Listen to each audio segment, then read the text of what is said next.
Knockouts fans, how are you doing? This is the grand finals. We are ready to rock. The guys are setting up. I'm joined by Matt at the moment. How are you? Pretty good, thanks. Just getting excited by today's entertainment. The guys are setting up. Early start for me. Drumming up the interest, drumming up the excitement. Hopefully you can watch as much of the game as possible. We're going to split it into two parts. We'll have the first, or the semi-finals first. We're going to do the first half with the Mariners, the High Elves, and the Scarabs and the Kemri, and then we're going to do the second half with the Slan and the Undead. So we'll catch both games, we'll update. Both of them are right next to us, so we can have a look all the way through. You got all your stats with you and things like that. So we'll get into that in a moment. But yeah, we are. I mean, how long have we been playing for now? We started playing in July. Yeah, it's been a long league. End of July. The league finished in September, and since then it's been knockouts. We were aiming to get the finals done before Christmas, but it ended up not being possible. So now it is today. So who have we got up first? I think Mariners. So we're watching the Mariners Scarabs now. We will be imminently. We'll find out what's going on. So the Mariners are a high elf team. I've got some facts on them. So they're undefeated. Yep. Only team to still be undefeated at this stage. Yes, they've got, I think it's 8 wins and a draw. Yeah, at this moment in time. So they've been winning where it counts and all that kind of thing. So we've got our third commentator here now. So we've got our name badges today. So Matt's made the name badges for us. I got a pretty eastern one, which is nice. You got a southern one. Indeed, yeah. Everyone's personalised with the division they came from. We all know who's who. So Mariners, I've got at the moment 22 touchdowns. That's what I've got on here. I didn't count that. So I've got 22 touchdowns, which is the most. They got the highest team value, 1,740. It's the 1,740 team value, which is about 300k more than everybody else, at least. Team SPP, the highest, 166. Fan factor 10, which is also the highest out of all the 4 teams. They've got the Prophet Cree. Interestingly, for the Elves, they've got 16 casualties. Yeah, well, Rory's a pretty aggressive player sometimes with his Elves, and I think his casualty stats. I mean, he's the third highest casualties, but like 16 when you consider the Undead have got 20 and the Scarabs have got 17. Yeah, that's a lot. Out of these guys, I think some of the guys who've been knocked down have got higher ones. Yeah, well, yeah, probably slower teams struggle. Or stunty bashers. Oh. How many did you have in the end? 21. 21. And that was after what? 7 games? Yeah, no, 8. I think 8. So you go in the middle. Scooch in the middle. Yeah, I'll go in the middle. You stay in the middle. Alex has got here, so he will join him in. You in sight? There we go. How are you, mate? You alright? Yeah, not too bad, thanks. Not too bad. As per, phenomenally hungover, but I think I would be disappointing the DBL if I wasn't. So I'm a bit hungover too. How are you? A bit hungover? No, actually, it was with the girlfriend last night. Night. Sorry, Matt's the freshest. So Matt's running the show. As far as I'm planning on getting exceedingly drunk as the day goes on. So we're just chatting Mariners tomorrow. Me too. But we'll be alright. We'll power through. One step at a time. Yeah. So the Mariners, just chatting about them, how good they've been. They've got a thrower who's called Trelorian. He's the highest SPP. He's got 17 completions. So it's cheeky, quite a lot. 1 touchdown and 1 MVP. Sure hands and strong arms. So he's got pretty hefty skills. There's a few others which we'll go through. We'll tune into the game in a moment as well. But the Scarabs, let's get into the Kemri. So, what you got on them? The Scarab. I think they're the lowest TV team here today. No, the Hermits is the lowest, yeah. So they're 1440 TV, which gives 300k to Tom to spend. So I'm pretty sure Setex coming in. Maybe even 2 special players here. Maybe, yeah, maybe. Setek did a fantastic job for him in the last game against Phil. Yeah. It was incredible that game because we streamed it and Setek just bossed it. Absolutely bossed it. So, what you got? Surprised if he stayed there. Well, yeah. So Tom, interestingly, didn't win a game until the knockout. No. And then he has very impressively won 1-0 in every single game. He's playing the long game. He's I said, he's won when it counts. Yeah. I spoke to Tom in pre-season. He said his inspiration was British World War I tactics. He's going to be long, attritional, it's going to be bloody, and he's going to move his cabinet 6 foot close to Berlin every single game. I think I'm the expert on peaking too soon. There's no point getting too good in the leagues just to get knocked out by other fine gentlemen. Yeah, well, that game was crazy too. It really was. Could have been 2-2. Yeah, you guys knocked each other out, and then Jerome knocked you out. The spectacular Humanov, intense man-on-man action, and we were exhausted. Jerome picked up the pieces. It's a good job I'm sat in the middle. Because I'm at each other's face. So yeah, Scarabs, what we got? I've got, I think they're SPP wise, they're the lowest, interestingly. No, the 108. Yeah, 108. The Sherba Hermits have 131. Really? Yeah, but they've only, a lot of their big guys are the same. So they've got 3 big guys with Mighty Blow and Guard, and then 1 with Mighty Blow and Block, who's obviously rolled a double. But their star player in the team's Peter Carr. Or Petakar. Petakar? Turkar? Is it a Tarkar, maybe, yeah. So it's like a thrower with block and kick-off return. So pretty nice. Yeah, that's a good 2 combo. completions, which is the most he's got. That's all he's got. 2 completions, and that's the same player. 6 touchdowns, which is where he's got his points from, and 2 casualties. So he's probably one of the best players. To be honest, the Tomb Guardians are out, and apart from that, there's not a lot else going on. Where's the Costa? Sorry? Where'd you get coffee from? Oh, Tom? Costa's right back down the street. But yeah, no, I think Tom's done a very good job of splitting out, his casualties have spread out across all his Tomb Guardians. Yeah, he's got them all reasonably well. Like they're all leveled up the same. That's what I'm saying. There's Mighty Blow and Guard on all 3 of them, and Mighty Blow and Block on 1 of them. So, it's going to be. If there are any elves stuck in that nasty little position, they're going to get destroyed. And that's what Tom did to Phil. To be fair. So You can't win a game before your players are on the ground. no, none. Right, so we dial into this. Yeah. We'll ask the guys what they've got, and we'll report back. All right.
Alright, so the guys are setting up. So we have it at first hands.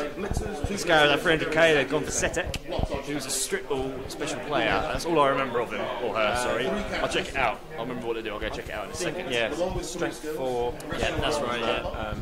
Reasonably good job, I think, for a Kemri. I think agility 3. We can have a look, we'll have a look. But he's also gone for an extra reroll, so the Mariners start with 4, Scarabs up 3, but they've gone for an extra 1. So, interestingly to know, Mariners have a reroll, an Apothecary as well. Whereas obviously the Scarabs don't into the weather.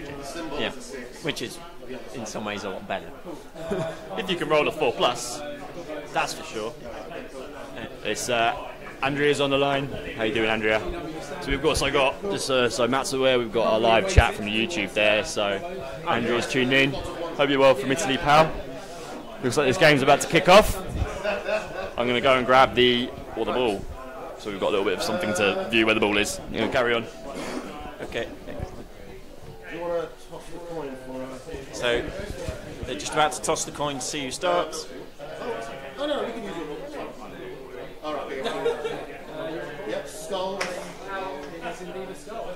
Rory scored a skull and won. And Rory's elected to receive. So we're about to see Tom start to set up his team.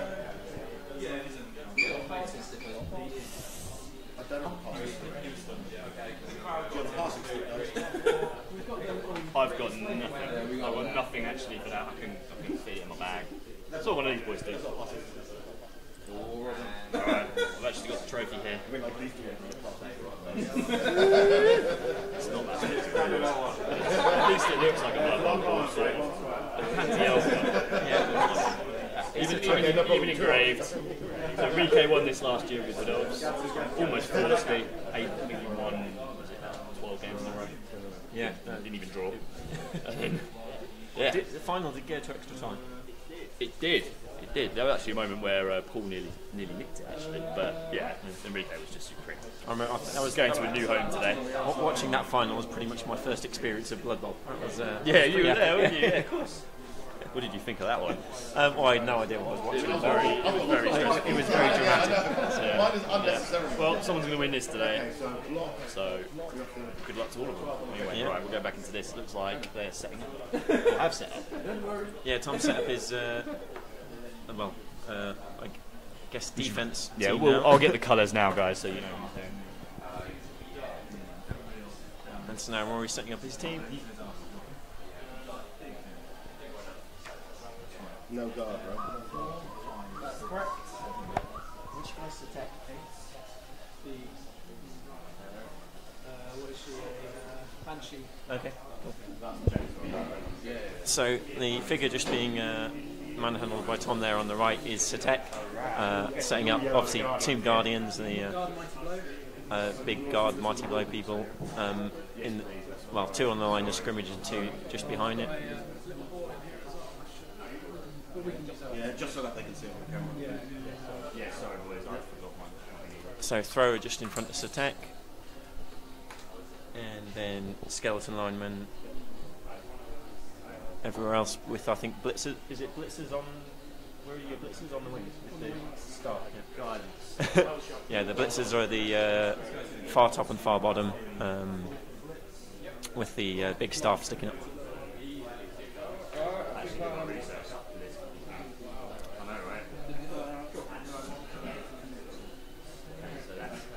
So it looks like quite an aggressive formation by Rory there. 5 elves in the line of scrimmage. Obviously trying to get the assists for the blocks.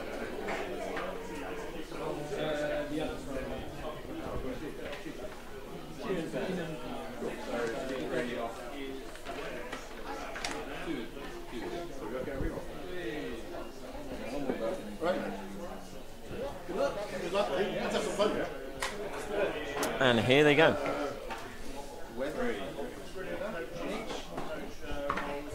Oh, first of all, table. That's a 4. You want to just roll and see which table? Yeah. 3. Anyone have? Desert. Oh, well, that's Oh, I see. You're at home. used to the desert. That's really cold in the desert. I thought shenanigans. They're at home. It's the Gobi Desert. It's not the Sahara. So the players are playing on the desert and have rolled nice weather.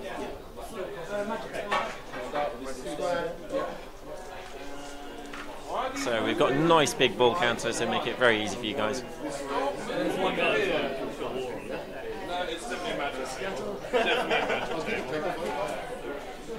So, Matt, what's going on in these games? They've just kicking off. Yeah, so I think we've got brilliant coaching or cheering fans.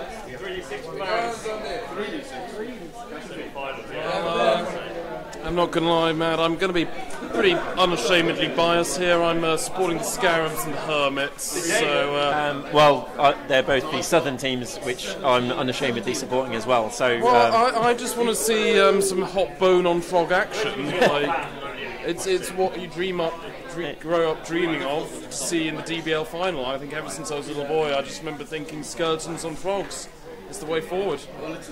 I can't say I've ever had that dream myself. Your childhood was clearly lacking, Matt. Clearly lacking there. No, I didn't know about Blood Bowl until about a year ago, but it's been a hell of a learning experience. Absolutely love the game, and don't know what I'd do if it wasn't for Blood Bowl these days. There's a lot of feelings associated with Blood Bowl. It's dramatic. It's dramatic. It really is. So They've all got skills. The one in the middle. Rory's just explaining to Mark who all his players are and where they are, which hopefully Mark will fill us in on properly when he gets back to the commentary box. So D3, you had fantastic. How many cheerleaders won?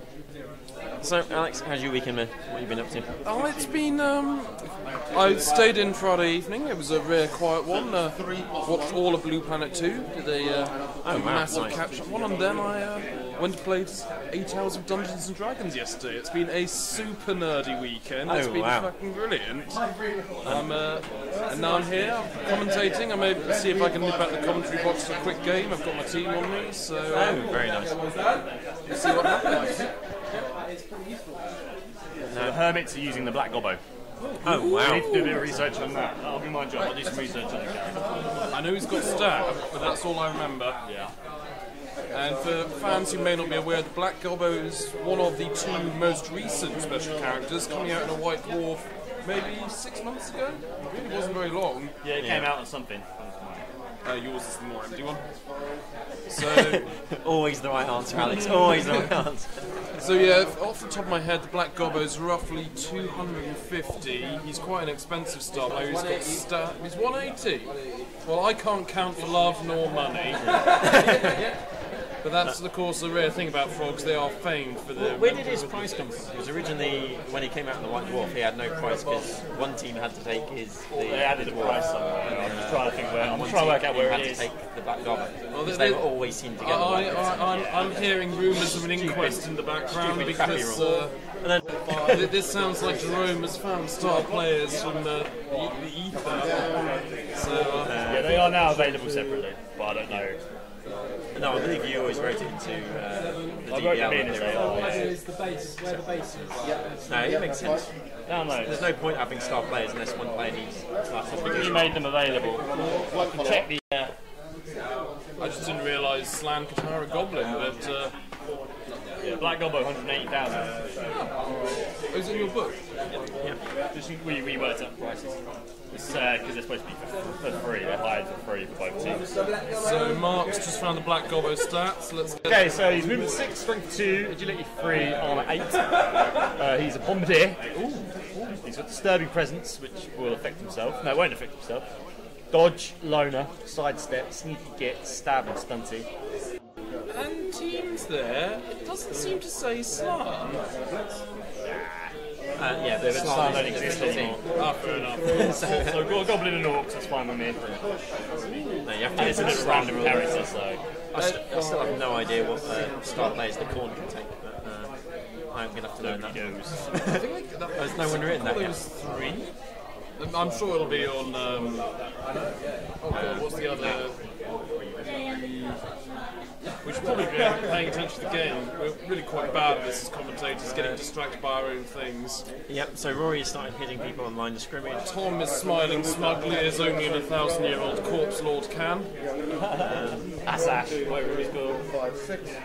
Try to pick up the ball. Rory's reminding us how to count to 6. All is the green token there. So we have one skeleton liner down, 2 guardian down. I think they're both face up. Although to be fair, it's hard to see which way those tomb guardians are facing. Yeah, they're all still awake, just down. One of the big guys down. So that one with the red band is the block guy. Oh, okay. Ooh, that's cheeky. Well, I'm guessing the skeleton liner in the middle didn't have blocks. He's not moved from his spot. A lot of them high off linemen they have lots of skills. I don't know which switch, so we'll ask as we go. Anyway, However, there's I'm seeing a big hole in the undead line there. there's 2 blitzes on the very wide lines. They have the same skills. Can't quite remember them now, but they're basically tooled up the same. There's 3 catches. The star was on the line, but he's now moved back. And the Trellorian is deep with the ball, right at the back. So that's the thrower. It's 3 catchers with their hands up in the air like gauntlets. They're the catchers, and then linemen are all on the line, basic guys. At the end of turn 1, it's looking pretty ideal for the Mariners. Rory's got a lot of space, and you know what? Where the Scouts are going to struggle is their lack of speed. They're a famously slow team. Yeah, just to clarify, the blitzers have got block, dodge, and tackle. That's it. But yeah, so if you were watching, you'll have spotted that the star player on the High Elf team has picked up the ball in the bottom left corner and is keeping well out of the action at the moment. I'm just going to do a live flyby of the Hermits Whites game, see what's going on over there. Back and forth. Chaos, that's what it looks like. Entertaining chaos, no doubt. I'm just looking up Setex rules very, very slowly, I'm afraid. So Tom's got back of his guys and plugged up the gap in the centre that Rory had created on the line of scrimmage. Yeah. So Setek is the green. I know that there's 4 big guys, the 4 spirit hosts. They're the Tomb Guardians, and then the Banshee is Setek. Setek's 220,000 with loner, block, break, tackle, juggernaut, regeneration, and strip ball. So this is Tom's blitz, just knocked one of the liners down. All good. Catcher. Catcher down, yeah. Catcher with the fist. Very tasty star player, that one. Yeah, very dangerous. Did wonders for Tom in the last game. Let's see how instrumental he'll be in this one. The Whites Hermits game. The Hermits are currently in possession of the ball in their bottom right half. The Black Gobbo, cheeky little bastard of the ears, has knocked over two ghouls with his bomb, and neither of them stunned or anything particularly exciting. And Jimbo, with his cursed fantastic luck that he has already managed to regenerate one of his zombies. Yeah. So, boo hiss boo, Jimbo. The beauties of being an undead team. Yes. Now, also the most annoying thing if you're not rolling 4-ups. now I'm seeing some potential rivalry / love interest with the 2 undead coaches sat next to each other. Yep. Who is capable of giving the best boning? Definitely. There's definitely with all that mighty glow, guys, man. There's definitely a bit of sexual tension there building up. They're not looking each other in the eye. You can Accidentally rubbing shoulders. You can cut it with a In fact, sigh. they're almost mirroring poses at the moment. We almost need to turn the camera facing them for a second. I mean, some say Tom's facial hair was inspired by Jimbo, but sadly, the DBL fashion expert Steve is not here to comment. You're now the DBL fashion expert. I've decided. Yes. There we go. Which is better than me most days. So we've got some friendly matches going on around in the background, people having a few games, and they'll probably walk in and it's going on a bit later on. I think they might actually even be ladder matches. Ladder matches, yeah, they are. So yeah, Steve's playing his classic Underworld team, the Bottom Feeders. They are good fun. I had played them the first day. Goblins as well. 2-2. Oh, okay. Of course, I ran out of players. It happened again, eh, Mark? Were you ahead to begin with? Or how did it go? No, I was 1-0 down and I got 2 back. Okay. I was down to 4 players and that was it. 2-2. Oh, well. Learning what I'm doing. Of course. Mark has killed 3 of my When you were, I can say, when you were skilled up with the for the hard 6, yeah, they were some hard ass goblins. I was rolling very well. Yeah, they did kick my Tom's asses, truly. Well, you beat me 3-0 and then he beat me 5-0. Oh, 5-0, that's risky. Are they in the ladder now? Yeah, nobody's dead.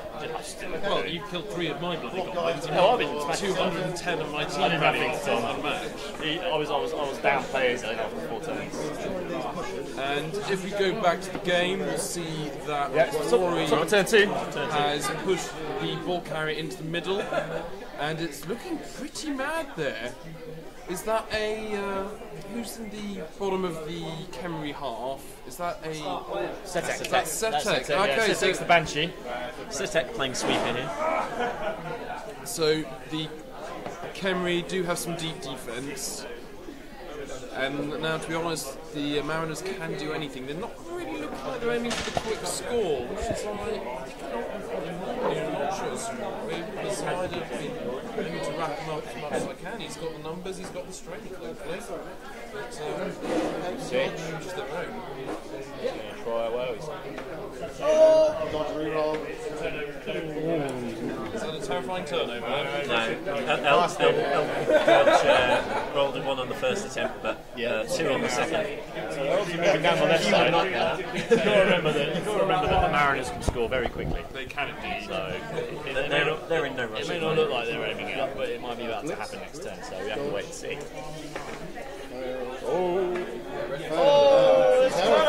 Terrifying turnover. I mean, it was actually a fairly mundane turnover, but any turnover is terrifying. I didn't tell you the wrong one. Catches a 7, everyone else is there. So we're on the desert pitch. Oh wow! I know it looks like a snowy pitch, but we roll for the desert table because we are. So I didn't bring all with me. The world's largest desert is Antarctica. It's one of the coldest deserts in Antarctica. It's not just Blood Bowl here, ladies and gents, it's education as well. It is. We want you to leave inspired. Alright. That's big throw. I don't think it's too. I don't think anybody can get it. Looking at it from here, nobody can get to the ball It's carrier. the disadvantage of playing a team like Khemri is that they're very slow to get anywhere, so Elves And they can't really dodge out. They can't do anything like that. It means the ball's safe for a while, but it may force Rory into Although, saying that, throwing it all. Scarabs have been full of surprises, we were saying earlier, famously not been a match Good until... thing it was 3 dice, right? That's the reason you rolled 3 dice. Nearly a free score there. Famously didn't win a match until the knockouts. 2 skulls and a player stumbles rolled there on a 3 dice block from Tom. A couple of casualties away, yeah. They were. Three losses, 3 draws, and then they're only really winning when it counts. First casualty of the game, I think. Number 2, who's number 2? Elf lineman is down. That would be Ralnor Molaroni. What is the casualty, chaps? Is he badly hurt? Just badly hurt. Boo! I mean, yes, keep Rory's team. 23. Something about supporting stuff. That's an extra casualty for the Scarabs. So that's taken the High Elves down to 12 players. Yep. This is what happened to Phil. Then big guys started punching. And I don't Phil just reduced the add-on. A couple of horrible turnovers that meant that Phil's next to the big guys. And big guys just destroyed them. Armor 7 as well. These guys are a bit tougher, but Armor 7 just. But this is the thing, I think Rory, he's done all the main parts and wanted to take that turn, which was then dodging all his players away. But he did make all the dodge rolls, turn it over, and now Tom's trying to punish him for it. Exactly. So let me get to the ball. So now he's just got to use this time to just punish stuff. But the fact is, if he can knock down enough elves and start breaking through the line, it forces Rory to play the ball maybe sooner than he'd like, maybe before he's got players in position, and therefore take riskier moves. I mean, all I'm going to say, gents, is I'm going to see a lot of death, a lot of fouling, and a lot of shouting. Or lots of read-out in some situations. Cheeky Jimbo moving his team back as it goes along.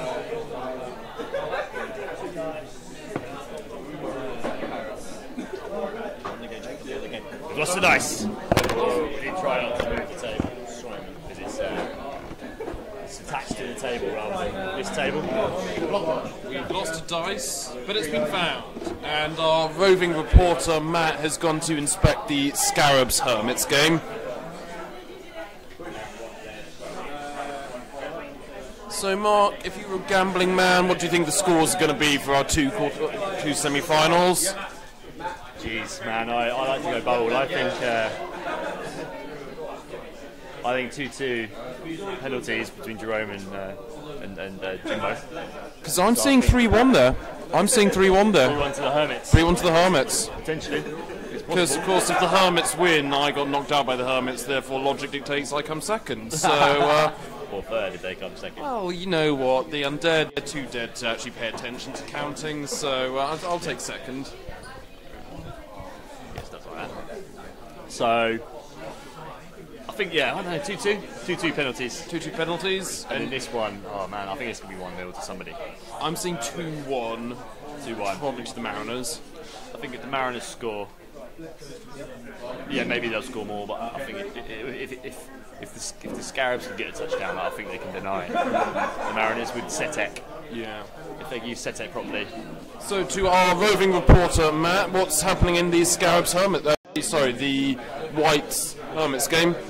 Still 0-0, but one frog has been casualtied. It was the loner frog that Jerome hired for the match and has been punched to death. I haven't worked out who by yet. Everything's sort of happening on the line of scrimmage. Jerome seems to be not making any breaks yet, but keeping the ball back in a similar way to. So the games are mirroring each other. Well, there's no one in the wings on their game at all. Oh really? Well, that is a classic Jerome play. He does love holding the centre. Yeah, it's worked well for him. It's really worked well for him. It's not a play many other teams embrace like Jerome, and it's often quite difficult for coaches to go against it because he can just jump anywhere.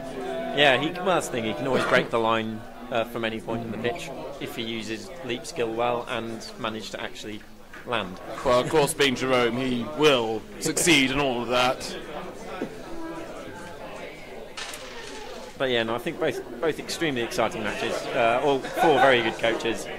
All know how to use their teams well. Well, they've had a lot of practice by this point. Yes. Well, I've been saying to Mark, if he was a gambling man, what do you think the scores are? So I'm going to head over to you, Matt. What are you thinking? Scores in each game. Yeah. I think it's going to be quite low scoring in both, to be honest. Mm-hmm.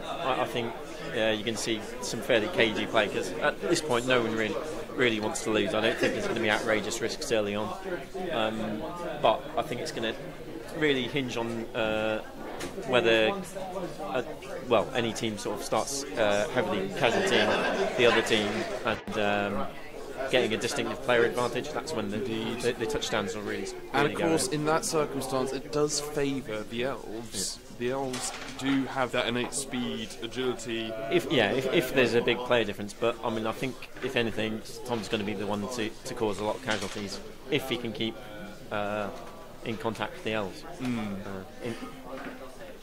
tackle zones. But I'd probably put my money on Rory at this stage, but I'm inclined to agree. Rory is the he's an elf, but that's pure guesswork. Because to be honest, Tom knows how to play this team, and if he starts doing arm breaks, they're going to be in serious trouble. I mean, yeah, as we've said, ladies and gents, on paper this should be a Whites Mariners final. However, Jerome, you never know what that can do even, let alone what he's thinking. And Tom has been the black sheep of the DBL, slowly slogging up from the bottom and moving to the top, which is how the West moves quite a lot. I think we did. We came early, we came hard, we came girthily. It was beautiful.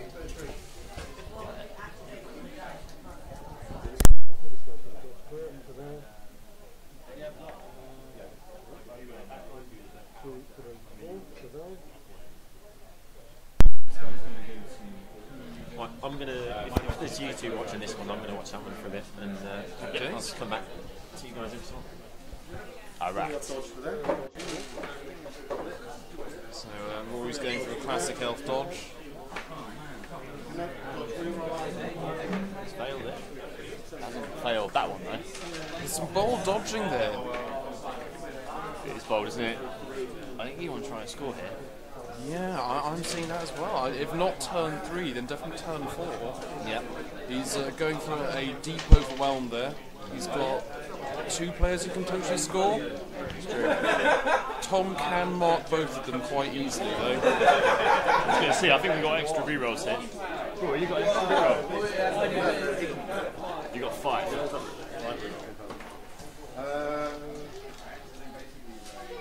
So Scarabs are up to 5. If they use them all, I'll be amazed. Well, hasn't used one yet. Oh, he's still got another 3 to 5 turns to do it, so 5 turns to do something. And it just gives Tom the ability to go a little bit bold. I mean, I do love a passing Tomb Guardian as much as the next man, so let's see what happens. I prefer an intercepting Tomb Guardian. Oh, heroic. My trial managed to do that, but with a bomb. Of course, and then he failed to throw it back. That was against you, wasn't it? It was against me. Yeah. Of course, one of my favourite fun facts in the DBL is this DBL has had more interceptions than the previous 2 and ladders combined. I think we've had something like 8 interceptions. 8 or so, yeah. I mean, you think there'd be more than that, but normally there's 1. Of which 4 came from 1 game. Yeah, yeah. You and which was Scimitar's Prime. And you and Jack heroes. With a passing... I raise you, sir. An interception. 4 interceptions, 1 game. You can't make that up. Well, you can, but we didn't, so... You can only make it up if you roll it.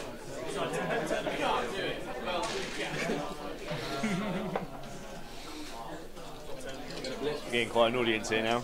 So we've just got a couple of firm fans. We've got Hugh, formerly of the Greenskins, and we've got Dan of the Barbarians. Hughes, Martin Hughes. Martin Hughes, of course. Brain failure. We've got too many Hughes in the building. Hugh's not here. I don't know where Hugh is. Hugh should be here. We don't really want to know where Hugh is. He's probably doing something nefarious. If he's not here, we don't want to know. Yeah.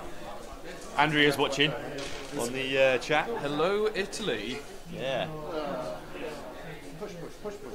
See if anybody actually. So if we go to some of the spectators.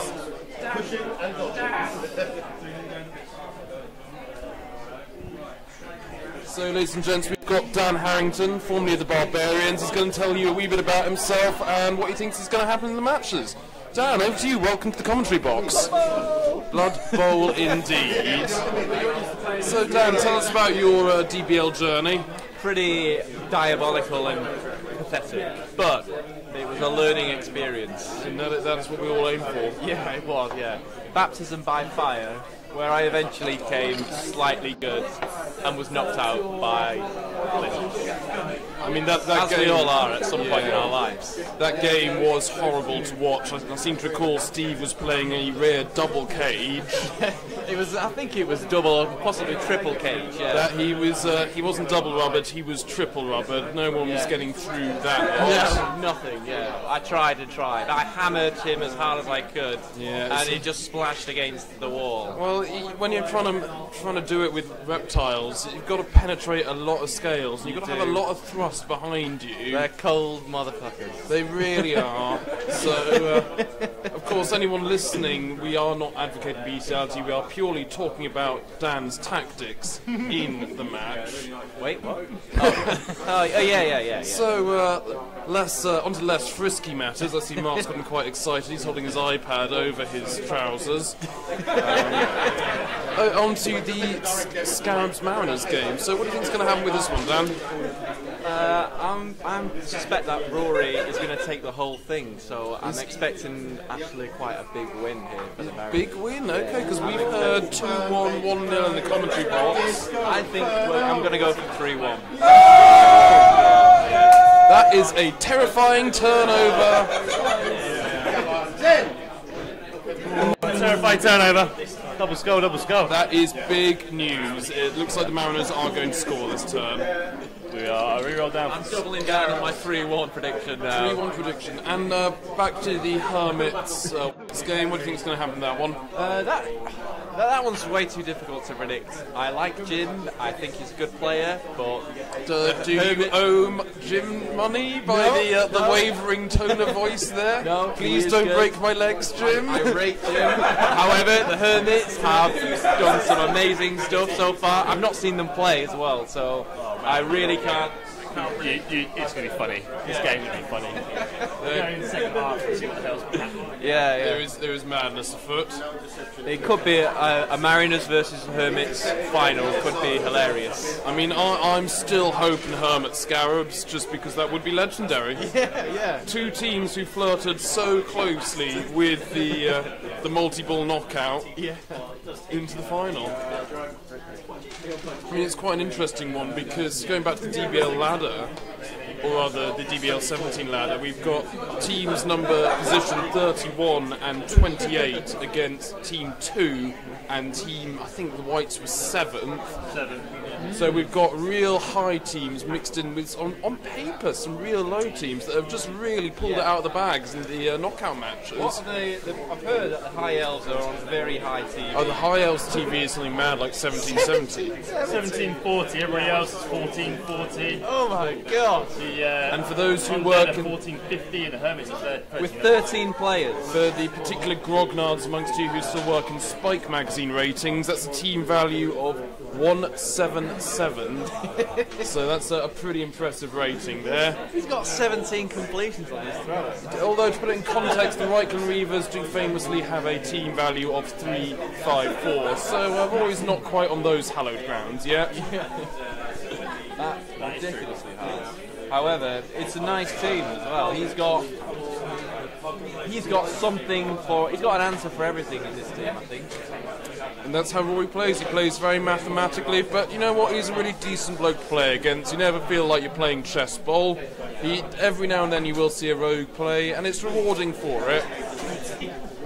Following up in second, who's got the next strongest team? It's probably the Whites. It is the Whites, but only just. 1450. 1450 for the Whites. Now, for the Scarab. I would say Tom is looking pensive, but his face is stuck in a 10,000-year scream when he was mummified, so you can't really tell if he's happy, angry, aroused, or confused.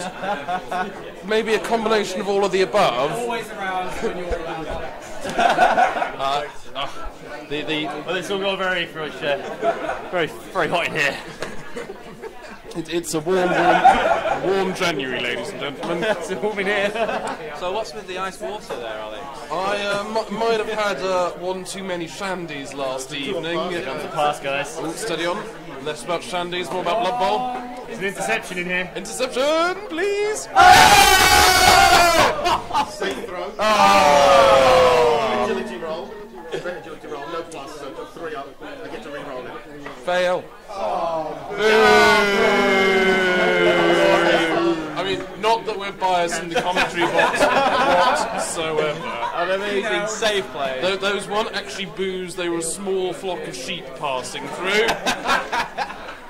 Of course, Stoke Newington, a famously rural part of London. A bunch of northern sheep. On holiday from Stoke itself to visit the namesake of Stoke Newington. Yeah, let's go with that. Catcher's over there. That is the newest one, I believe, with the green. That catcher has. And I'm not going to lie, gents, this is one of the things I don't like about this stage of Blood Bowl, is you do end up seeing turn burning. Yeah, it is probably a more sensible play, but it's not what the fans want to see. They want to see big numbers. Well, this is also the cause of turnovers. For a team like the Scarabs and Kenry, a turnover like that is massive, because now they're screwed. They won't be able to they probably won't see the ball. They might have the ball for a turn or something like that, because Rory will dictate where he is. So he's going to have to hope set it and pull something off. But what turn are we on so far? Turn 4. Turn 4. So we have time to see even a second touchdown by the Mariners if they rush this one through. Good point. It'd be very hard, very hard for Kenry to score 2 in the situation. It is not impossible, but bloody hard. It's tough, because if he does score like on turn 7 or maybe turn 8, if he can hold out that long, it basically means the best that Tom can hope for is a draw. I mean, fans at full time. I mean, fans of the West will remember the infamous game of Prime versus Greenskins, where the Prime were losing 1-0 at the end of the second half, and they needed a riot in their favour to score a 2-turn touchdown. Was it against the Greenskins? It was against the Greenskins. And they did it. And they got it. And for those fans of maths and numbers and things like that, that's a 2% chance. And then to score the 2-turn touchdown, the way the Prime positioned it, it was a 0.09% of a chance of scoring that touchdown. Incredible play. And the Prime went That's through. why we're the Jackoffs now. Yes. Couldn't be bigger fans of Jack. He's an amazing man. He is. We all hope to be like him one day. We really do. We need more hats. So there's some lively chortling going on from the ladder games. I think Aaron has seen a kitten or something equally entertaining. James, would you care to join us in the commentary box? We've got a new guest fan. He's just taking a break from his ladder match to come and have a brief spectate of the game. So, James, who do you think's going to win in the Scouse Mariners? Oh, difficult to say. Of course, I went out to the Mariners the last game I played. Rory's a very tough opponent, and especially when you're a slower team. You know, you tend to get outmaneuvered by the Elves, so it'd be quite tricky for him, I think. Well, what are you predicting score-wise? What's the score at the moment? Are we 0-0? 0-0. As good as 1-0 though. Yeah. I don't know. It'd be difficult to predict this one, I think. Maybe 2-2, I think. 2-2 this one. That's going to be high scoring for the Khemri, given that they managed to get a grand total of 1 touchdown per match. I'm being optimistic. Every single game. Clearly you've seen the stats. Of course, because Tom's face is frozen in a permanent scream and his one finger raised to the sky as a tribute to his Dark Lord Imhotep, he can't actually score anything more than 1 for fear of being struck down into purgatory. And back to the more wild of the game, purely because Jerome is in its vicinity. Of course. I mean, I've actually played against 3 out of 4 of the guys that play in the semis, and Jerome is definitely he's the craziest player, I think. You know, sometimes rolling 3 dice up the hill. He is the craziest crazy dodges. Frog. Exactly. I mean, if a man could roll 4 dice uphill, it would be Jerome, but I don't think it's medically or mathematically possible. For the fans who didn't hear that, that was Jerome bellowing his ceremonial war and seduction chant of uphill dice all day, baby. I'm pretty seduced. I am indeed. We're all having to sit fairly tightly here with our legs crossed. I'm not getting up for a while. There's a lot of tension here. So, again, with the mind of Jerome's madness, what do you think the score's going to be in Hermit's Whites? Even more difficult to predict, I think. I heard rumours of 10-0, but to whom we don't know. I think you could go 4-3 in that game. 4-3, yeah, that would be a hell of a lot of fun if it was that. Because, you know, Undead have got ghouls, so they can score quite a lot. So. And This game will go to extra time. 2-2 extra time is what I think. I'm saying I think it's going to be a draw, either 1-1 or 2-2, and that's going to extra time. so I'm just going to nip out briefly, ladies and gentlemen. I'm going to hand you over to Matt, who has returned from the bar, who will carry on our, well, hopefully possibly entertaining. We're enjoying it as we're steadily getting drunker, because we've suddenly become funnier, more attractive, and definitely more intelligent. Oh dear, what monster have we created by putting Alex in front of a microphone? Illusions of grandeur, anyone? So I've just come back from the bar, as Alex said, but before that I was watching the other semi-final going on, and there's lots of fighting going on in the middle of the pitch. It was turned forward on Jerome's, and he'd been keeping the ball fairly far back, but it looks like he's actually just starting to try and make a break down the left-hand side, but we will bring you more details on that as it unfolds. He certainly did that whenever I played him, both times. He kept the ball as far back as he could for as long as he possibly could, and then when he saw the right moment, he sort of broke through. There was one occasion, though, that it kind of went badly for him because he held onto it for a bit too long, and I managed to get a one dice blitz in towards his end zone. But for the most part, it's a decent tactic. Get me up to speed on this game. What's happened since I've been away? I've been sat here about 30 seconds, but... Right down then. You missed an interception. There was Yes, I heard it. Yeah, I did hear the drama. turnover. Double skulls, resulted in Rory scooping the ball, and then a quick pass down the right flank, almost intercepted by Tom, but no. Safe throw is Rory an planned it underestimated well. skill, actually, especially on an elf with the 3-up agility roll to just go, denied. Exactly. Now Rory's holding the ball right on the line of the touchdown zone, and he's waiting out the half as much as he can, trying to prevent Tom from getting the equaliser. Yeah, no, it's to be honest, I think this looks a bit familiar to James when Rory scored in the quarterfinals. Got it to the line and then just went, let's see how long we can keep it there. That's the thing with elves, you've got to hold your nerve when you get it towards the end zone. If you can hold them up for a turn, 2 turns, then you should do it. What did you feel in your game against Rory? Did you feel you made sort of any tactical errors, or was it just that was how it went on the night. Just a bit of bad luck on the dice, and definitely. I think the main thing that I did wrong was sort of splitting my team up a bit too much. I think so. Yeah, I would avoid that. Yeah, I was going to say when I was actually fortunate enough to be watching that game with Mark, and I'd say the time it really seemed to change when Rory dodged sort of through your line of scrimmage. Put loads of pressure on your ball carrier. You had a sort of semi-cage at the back. Yeah, and half of it got knocked down in one turn. Exactly. And then you risked and broke out to get it the ball to the line of scrimmage, but then couldn't form a full cage. Couldn't. Yeah, I managed to get back to the halfway point, but I could only get a couple of men around the ball carrier. Yeah. So, do you think in hindsight you'd have been better keeping the ball further back and trying to build a bigger cage? Possibly. Yeah, I think you might be right. If I'd have stayed back and sort of just reinforced that cage in its original position, but as Orcs, it was really far back in my half. And you can't get the rest of your team back there because you can't dodge out like he can. Exactly. Yeah, I haven't got that mobility. And if I'd have gone back there, that was probably turn 2, turn 3. I'm limiting myself in terms of how many turns I've got left to score.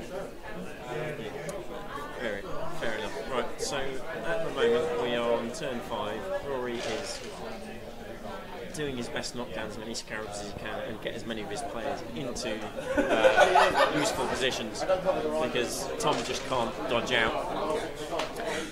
Tom is in a really bad position here. It looks like he's going to finish the half 1-0 down, but you never know.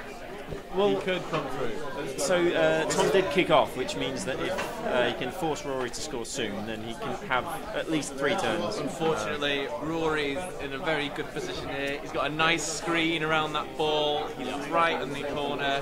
It's going to be so tough to get through. One failed block was done this time. Yeah, that's what Kin has it. One failed but re-roll block as well. Yeah, exactly. Double skull, God. It was right. Phil was right. He did say, when he played Phil, he didn't roll any double skulls or bug downs. Only one of them has blocked, and that was the difference. None of them failed. Whereas in this game, he's now failed. So yeah, maybe catching up. We'll see. It's a long game. To be fair, yeah, when you do see 4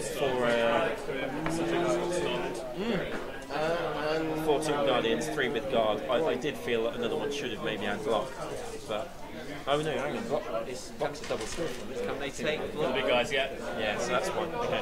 So he's guard and might blaze until you want, but in reality, it's not what else you really want. You can get, apart from maybe grab. The grab I like. Actually, big skull maybe. And stand firm is actually massively underestimated. Stand firm is very useful. With block as well, it's fantastic. Yes. Very good skill. In fact, we found that out in our friendly necromantic versus all. I know, we were saying that would be a good skill for him as an option.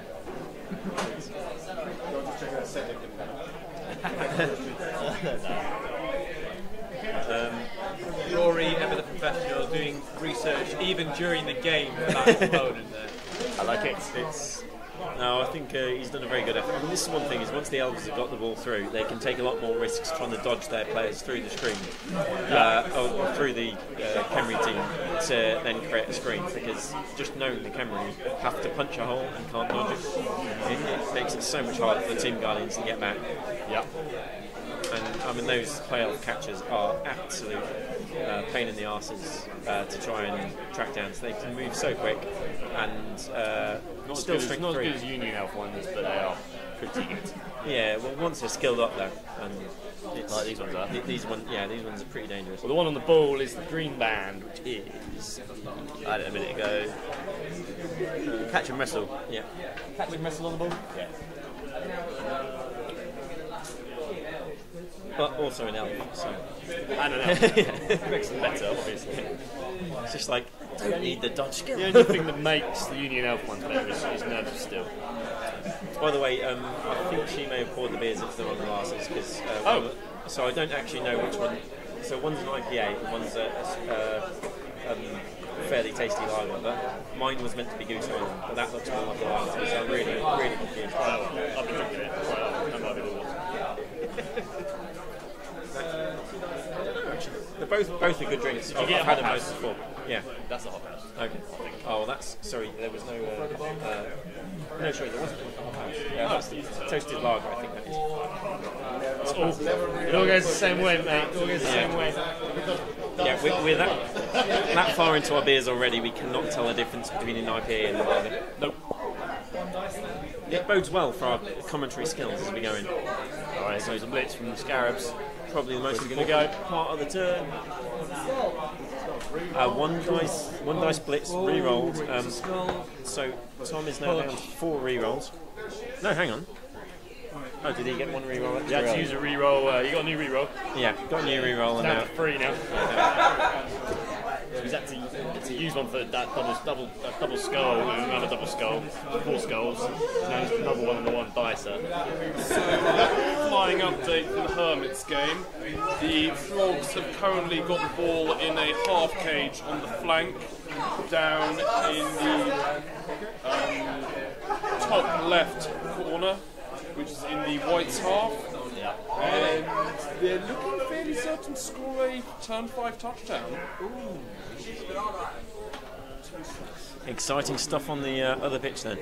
So we're looking at touchdowns on both games fairly soon. Glad we're not going to either half time at 0-0. That would be extremely disappointing. It's a final. That's not a bad thing. It's certainly. I mean, you can understand them being a bit more cagey at this point. No one really wants to go out there. I think Rory's going to well. Yeah, he's probably going to score. If he wants to, we shall see. Rory's rolling dice, so it looks like he wants to. Skeleton dodging. I think we It looks like he wants to hold off for another Catch turn. it here, guys. Regen saves him. Sorry, which number?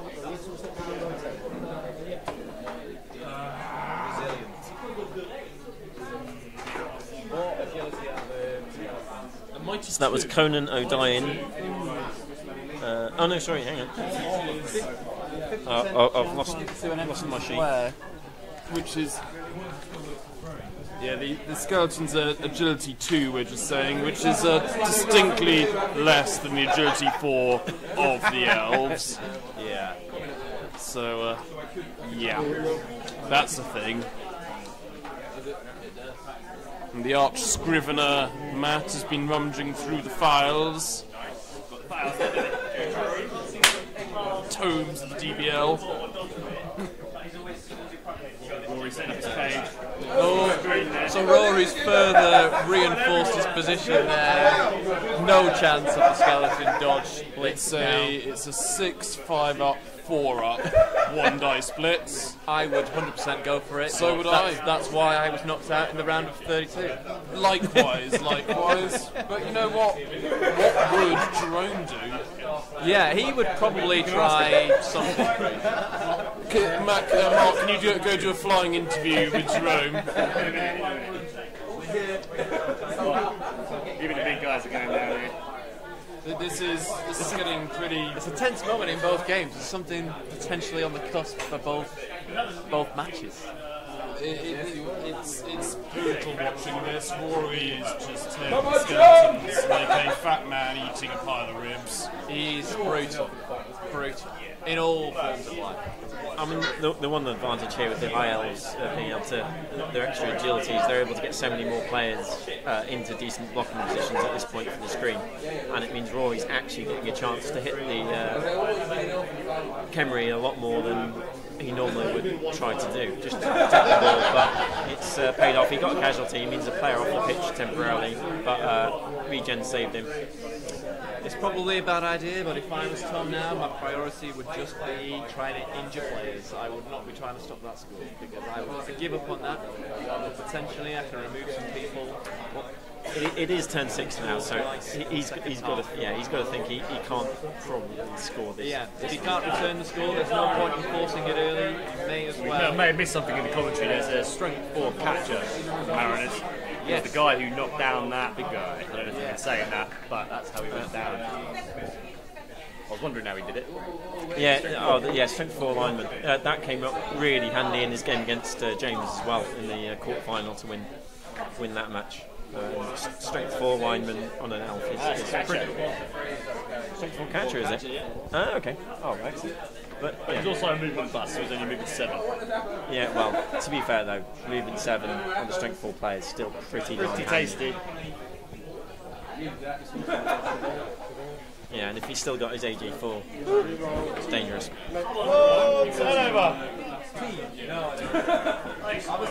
Another failed elf dodge there.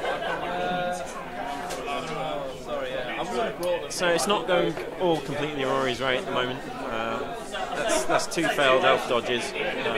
But then again, at the moment, I think he is sort of dodging as much as he can just to keep his screen in I think place. it's his last play anyway, to be honest. Yeah. Leave the riskiest ones to last. Yeah. But I think we're going to see a Mariners score in the next turn. Possibly.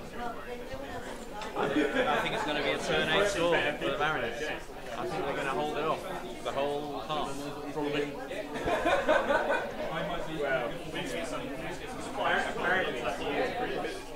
He's certainly done a very good job of knocking the Khemri down, any of the Khemri that got near. Giving Tom a real problem at the moment. Yeah. But all Tom can do is just what Tom's done after keep putting pressure on. It's pretty good stuff here.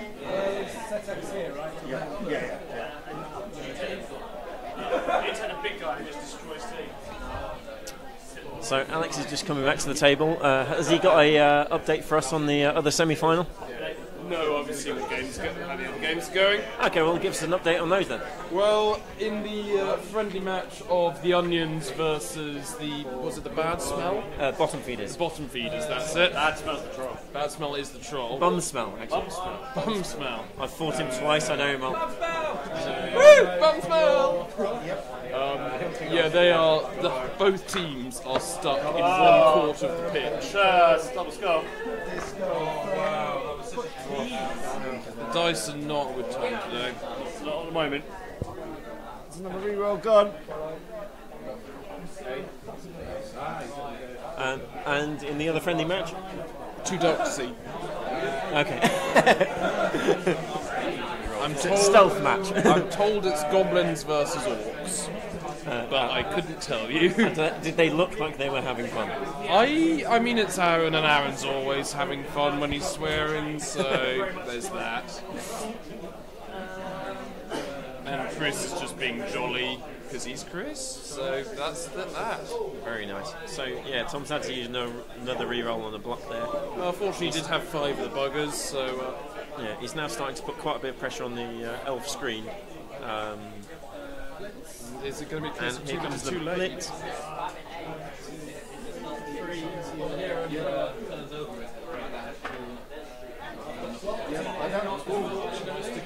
So you just got both down the skull.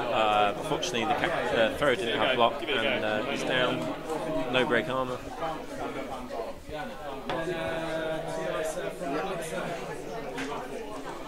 So now he's finally started to push in on the elf screen and is able to start getting 2 dices on the elves. Might be too late to make much of a difference in this half, but at least now he can start punishing the elves for trying to hold off the score and maybe get some injuries that could actually tell in the second half. I mean, this is fascinating, Matt, because both games have pretty much at their heart gone down to the same play. You've got in the Hermit's Whites, you've got a very similar thing of a frog cage fairly deep into the Whites' half, not quite so deep as what the Mariners have done, and it's surrounded by a screen. Well, I think the difference is at this point Rory's pretty much guaranteed the score is. Jerome still looks like he's got some fighting to do. Well, I'm just seeing a 2-up leap there, and that's what Jerome does best. But yeah, Jimbo's still got a few more players back at this point. But anyway, we'll be catching up with that game in the second half and seeing it for real. But it's now Rory's turn 7. Looks like he's still hoping to hold off till turn 8. It's a big play, Matt, big play. But then I suppose the Khemri can still roll a 2-turner. It'd be mad. It would be nuts. So Rory's decided at this point he's pulling the screen in to actually build a cage for the first time around the ball carry out, making it again very difficult for Tom to block into it. Of course, that's the first time Rory's custom unregulation dice, not insinuating anything there whatsoever. They haven't been weighed. I believe that you use some unregulation dice yourself. I use DBL dice. I use the. Wasn't there an RAF dice with the target? That's a number 6. That's my little French dice. But yeah, that is definitely not regulation. But it is French, so it is stylish. The French do not care about regulations. You know, I'm not sort of pot calling the kettle or anything. I fully support hypocrisy in the DBL. It all adds to a bit of colour, to be honest. It's a dice game, and dice are random. Whether they're randomly, cheating, we don't know. No, it's to be honest. I don't think there's a single person in the DBL who would ever try and use loaded dice, because that's just not what the game's about. No. It's, I mean, the worst case you'll ever see is someone who's had too many drinks and miscounts a player's movement, and even then it's done very commonly. In a good spirit. Yeah, I've played a lot of DBL matches now, and every opponent's been the best sport. Obviously we all try and be competitive, and that makes it hard to be best friends on the pitch. But everyone's fantastic. And I mean, I know ultimately this is only the DBL players listening to this. We are just basically jacking ourselves off verbally, but we are fucking great. And literally as well. Yeah, that's why Dan's been very quiet for the last little while, sitting to the side of us. We're trying not to look him in the eye at this point. If you're hearing occasional squelchy noises, that is just soap, honest. Just constantly, repeatedly moving a soap plunger up and down. Speaking of, where's Phil? Phil is in a ladyboy. I mean, in Thailand. I'm sorry. Yeah. The slip of the tongue, which I think is what Phil might be having to deal with right now. He's in Krabi. And something else. Krabi, is that the name of the sexiest ladyboy in Phuket? It's the name of what he might be catching at this point. If he's lucky. Phil and his lovely ladyboy partner Pete, no relation to the Pete of DBL. I'm glad that Phil's finally come out and admitted that he has a giant fetish for transsexual lovers. It's about time. To be fair, I didn't realise you didn't know. He is unashamed about it. I mean, I do seem to recall meeting Phil in his infamous I Love Ladyboys t-shirt, so... Why do you think he's got the bank on? We were just talking about it. Precisely, yeah. Phil, if you're listening, what the hell are you doing up at this hour? I mean, come on. Or what the hell are you doing listening to this at this hour when you're in Thailand? And what have you got up at this hour? No, the tablets are cheap out there, man. You can be up at all hours. So we've kind of stopped paying attention to the game. We hope we've not lost too many viewers at this point. Mark, bring some sanity back to the chat. I'm not the person for this, but it's not looking good for the Scarabs. It is not. No, but it's fine. It's fine. It means they get a free turn to punch stuff, and they got 8 turns to do the same thing. So we'll see. Rory's defensive game is going to have to be top notch for the rest of the game, I think. Assuming the Scarabs can pick up the ball. Yeah, that's true. Oh dear, that's another re-roll for the Scarabs. It's alright. It's popping some pressure on there, but maybe them screens just shafted the Scarabs there. That is beautiful play from Rory, though. It really is. He's managed to do a couple of loose cages that have just played into his hands perfectly. He's dominated the manoeuvring game, which, I mean, it was to be expected, but it's done in a really smooth way. Yeah! So one of the ladder matches, Trolls caught the ball. It had just been squirted, I just watched it. One dice blitz on the ball carrier, down he went, needed the pow, nothing else to use. Powed him down, ball squirted, Trolls caught it. Fantastic.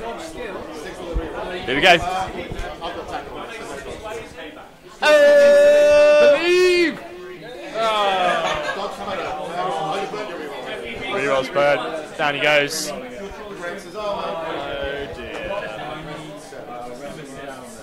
stuns the thrower, who bravely tries to blitz the ball carrier. I mean, that was nearly heroic. Never did 6, all you needed was a push, and that would have been 2 dice uphill. I think that was a desperate play. Desperate, but it's worth it if you pushed him off. Go on. And I had to score, it could be 1-0 to the Hornets. Touchdown! First score in the finals. 1-0 Mariners at their turn 8. Yes, it is. Turn 8, baby. Well, Mr. Tom and his Scarabs get a turn to try and inflict as much damage as possible. The Scarabs are going to be bringing the pain. They absolutely have to now. Absolutely have to. So we'll the other games on turn 7. So what we'll do, we'll finish the rest of this, we'll chat to the 2 coaches, and then we'll switch games for the second half. We won't literally pick up the tables, but we will... No, we're just going to move the coaches, it's easier. They won't be getting new teams, although that would be quite fun. Could you imagine, half of one and half of the other? Oh, yeah, you inherit the losing team. We don't actually know whoever wins, we just keep changing places. Until we don't know what's happened.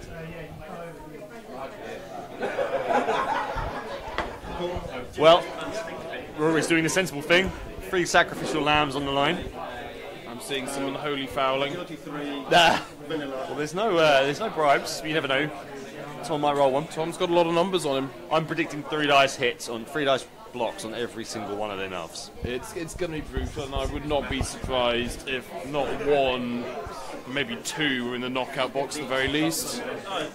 If Tom can break the armour without mighty blow, then yeah, you're probably likely to be in trouble.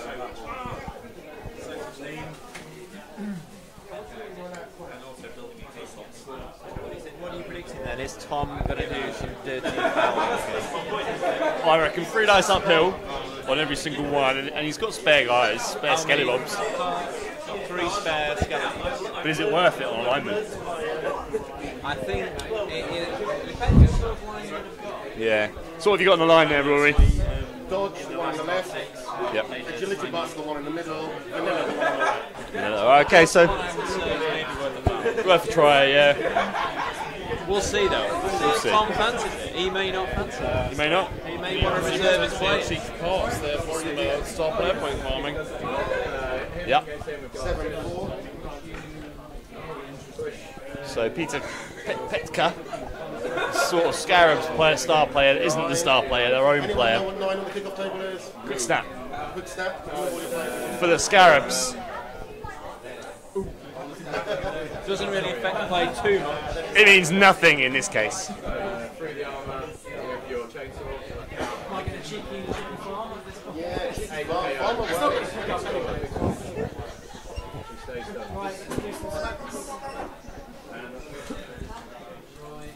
This is going to be painful. But beautiful.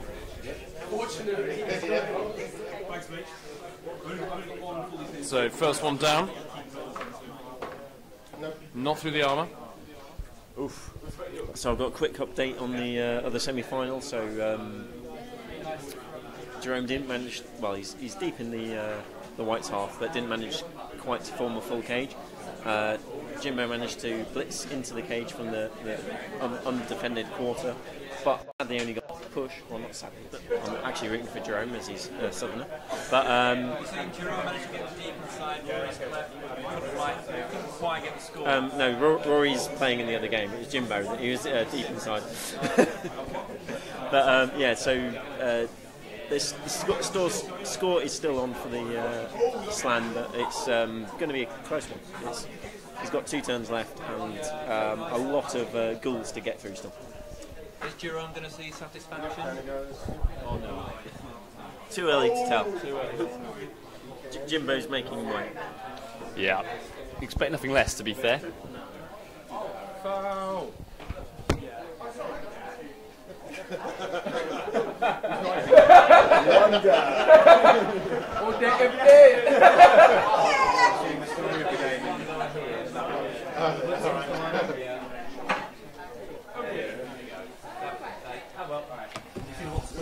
How are we looking? You've been watching this, just been doing some updates. Who's died? Anybody gone down? I see it. I see a dirty stomp coming. Yeah, I'm seeing a unholy foul. Bone-shattering stomp. Through the armour, just. Nothing exciting. Stunned him. However, he hasn't been sent off, so That's nothing ventured, nothing gained. Didn't have to challenge the call. It's all good. So yeah, I guess that's probably the end of the half there. Apart from this farm. Bit of SPP farming. He's got the ball. My God. Is he okay? Pass is good. Reroll. Reroll it! Reroll it! Commish was wrong. All re-rolls burn. Yeah, I was wrong. I was about to say. It was getting close. That's another beautiful scarab 1-inch pass. Wow, so Magnificent. Yeah, that's half my completions in one game. they high five each other and break each other's arm off at the same time. Alright, go come back in. We have to shift off this side. And they're going for the. Well, that went pretty badly for poor old Scarabs. Yeah, it wasn't ideal. It was not ideal, but What can you do? it was what we predicted, Mark. But you know what? It's going to be I difficult. said it's either going to be 1-0 to one or the other, or a draw. So we'll see now. If Rory's on his top defence game, he'll stop him from scoring, and if he's not, he'll score on the 8-10. And it'll be 1-1, and we'll get extra time, and then probably the Mariners will win. So the best thing Tom can hope for now is to unleash hell on the elves, kill them all. He's got to be playing Score. for blood. Yeah, score 1-1, not even give Rory a sniff, and then Please note, do not sniff Rory. well, you can if you like. It's not recommended. He will bite you. He might bite you, he might kiss you. Oh, you'd just be so lucky. It's 50-50. Yeah. Right, guys, we'll be back in a moment. Join us back for the second half. We're going to be watching the Hermits Whites game for the second half. So I'll see you in a moment.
quick update. The Hermits have scored on their turn 6, maybe no, turn 7, apologies. So they've scored, so it's 1-0 to the Slan.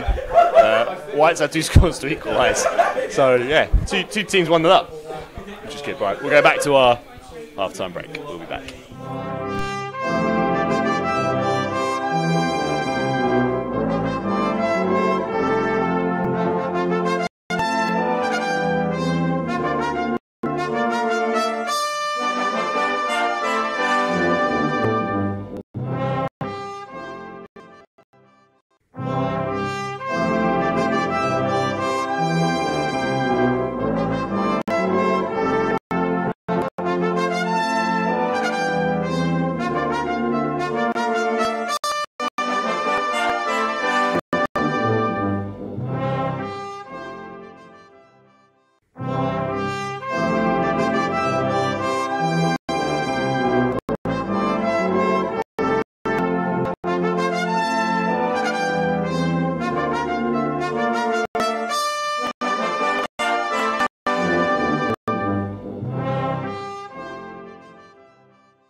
Yeah, well, we've just had the kick-off for the Hermits, Whites, and the turn's gone back. Yes. So the Whites only had 2 turns, they've now got 3 turns to score. We're in a movement 7 goals. It's not that bad. Yeah, there's suddenly a lot of excitement, life left in this half. Yeah. The other semi-final. I would move them over here, but I can't do that. No. I can't do that. So the second half, we'll watch the rest of this game. So Drew actually played a very good half up to this point, he bought a lot of time. He got the ball into a potentially scoring position early on, and basically built a cage, making Jimbo sort of work for it. And then he just pushed everyone just enough out of the way that he could do a leap to score. And he thought he'd done it at the right time, giving Jimbo 2 turns. That'd be enough. And now he's got a bad kick-off team. The extra turn. Yeah, well, and you can't count that. You got to score. You got to score. He had to score then. Jerome was famously there going, "Oh, you're not going to score at 2 turns." Yeah. No, he's got 3. He's a bit more nervous. It's scary. Yeah. A bit more nervous. Jerome's giving us a lovely look at the moment. Lovely side eye. Shut up. But no, as I say, I think he played a good one. So now also he's 3 turns without his chainsaw star player, Helmut Wolf. Helmut Wolf off. So we had Helmut Wolf and the Black Robbo, did he? Nice. Yeah. Hide them out. So Jerome's gone bad. Jerome's Bonkers for it. I love it. Quite low TV for a finance. Yeah. So he's getting a lot of. You know what I think Slan normally would be. Yeah, to be honest, they don't.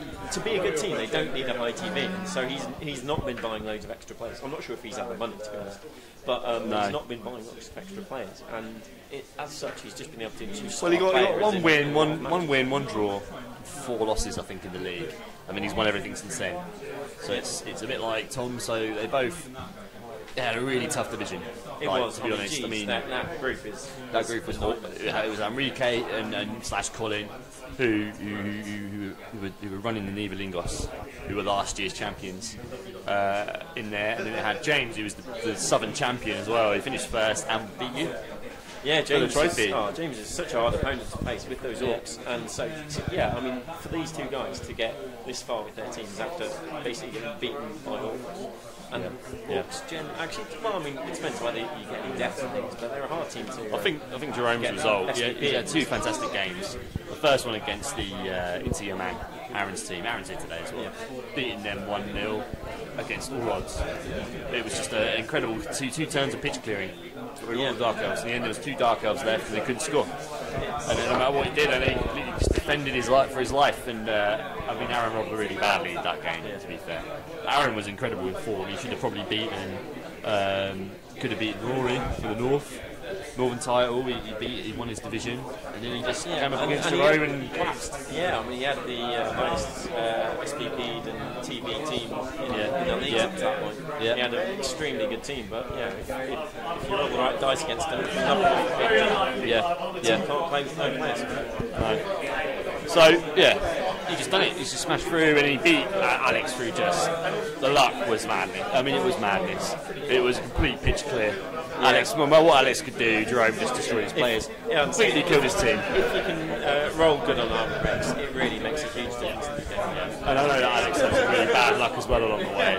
What was the game in the middle of there? Expended Awards, yeah. So I think out of all the 3, Chris was actually closest to winning. Closest to beating. You know what? He was out of 3.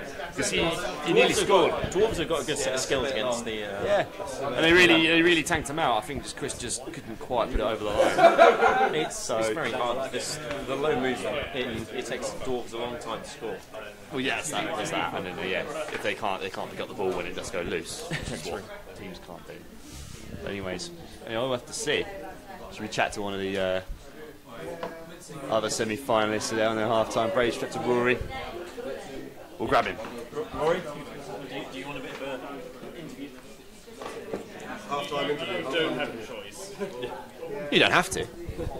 Half-time interview. But you look so beautiful on the camera. I'm wearing my lucky scarf with both my badges. You've got both badges on. Oh, look at that. Thanks, Jack. Thanks, Matt. Jack's sexy badge, Matt's sexy badge. Can't even see it. There we go. What you got on your shirt? I don't know what that is. It's on a radio station. Yeah, K-Billy Super Sound of the 70s, man. Keep on trucking. Reservoir Dogs. Keep on trucking, man. My movie knowledge is not that good. All right, okay. I'm afraid to say. Yeah. Mate, so 1-0, you happy? I think that was a really good half. Yeah, I mean, if it worked out well, like you're never going to score more than 1. It's always a question, right? Especially when I broke through on like turn 4, and you're sitting there and you go, do I score now and then try and turn over the ball, or do I hold on and go in at 1.5 time? 2-0 up against the Camry. No, right, yeah, no. Yeah, it's game over, right? You know, and so it's always that question, you know. But now, luckily I only suffered one casualty. I got one return in regen. Yeah, I mean, we'll see what happens, right? You know, it's all, the kickoff roll is going to be massive. The kickoff table is going to be massive. So it's all in the hands of Nuffle, and then just got to hope that he doesn't cause too many casualties on that first turn where he gets. Yeah, well, you were lucky then on that 8th turn. But you'll be lucky again, but I think you'll probably load the line a bit more. But that's just me thinking. I don't know what you'll do. Maybe you'll just keep 3. I think the same 3. You know. Sacrifice the poor buggers. Yeah, that's it. I mean, I think ultimately you have to, right? You know, there's a degree of you've got to put the guys on the line. You know, yeah, they're going to get hit. They're going to get hit by guys with mighty blow. That's just the way it happens. And then just hope that you kind of expect 1 casualty, 2 okay. If all 3 go out, I'm in serious trouble. Right? Yeah. I don't think I'll be able to hold them off. No. Well, that's the thing now. You've got to defend for 8 turns. Yeah. Because he's going to score on turn 8. That has to be his objective. Yeah. He's not going to score 2. No, so his objective is definitely score on turn 8. Like for me, it's just try and turn over the ball, right? Yeah. That is 100% what I'm going to do. You know. I'm just going to sit there. We'll see, eh? We'll see. Yeah, I'm definitely going to be trying to turn over the ball. If I turn over the ball, great. And so I'll play quite aggressively, I think. You know, that's generally my style. So, well, as we know, 16 casualties for your season. I know that there's two more teams with more. They've only got 17, now 18. And the Whites have only got 20. So you're not far behind. The other 2. I know the Hermits are on 8, but that's what you'd expect from the high elf team. Yeah, I know, man. Like, you got to remember as well, Jimbo's had basically 3 extra times. So he's effectively played 1.5 extra games. Yeah, and like some of the other guys who've got have been lucky enough to play against stunty teams or AV7 teams. Yeah, like I play quite aggressively. I like to punch. It's not always dodge. Sometimes you're better off staying where you are and throwing a block, right? So, an armor 7, of the skeletons, I try and hit them as much as possible. Yeah, so they're all armor 7 across the board, aren't they? For the skeletons and the blitzers are 8. Yeah, the blitzers are 8 and the big guys are 9. But you've got to try and punch them, right? Because if they're down, their lower movement becomes even more of an issue. Yeah. So the 2 guardians are nasty, but if you tie them up, they're going nowhere. Yeah, and if they haven't get up, they're only going to move 1. Or like 3 with 2 go for it. So anything that makes someone roll dice, you're always happy with that nonsense. So like I say, it's been all right.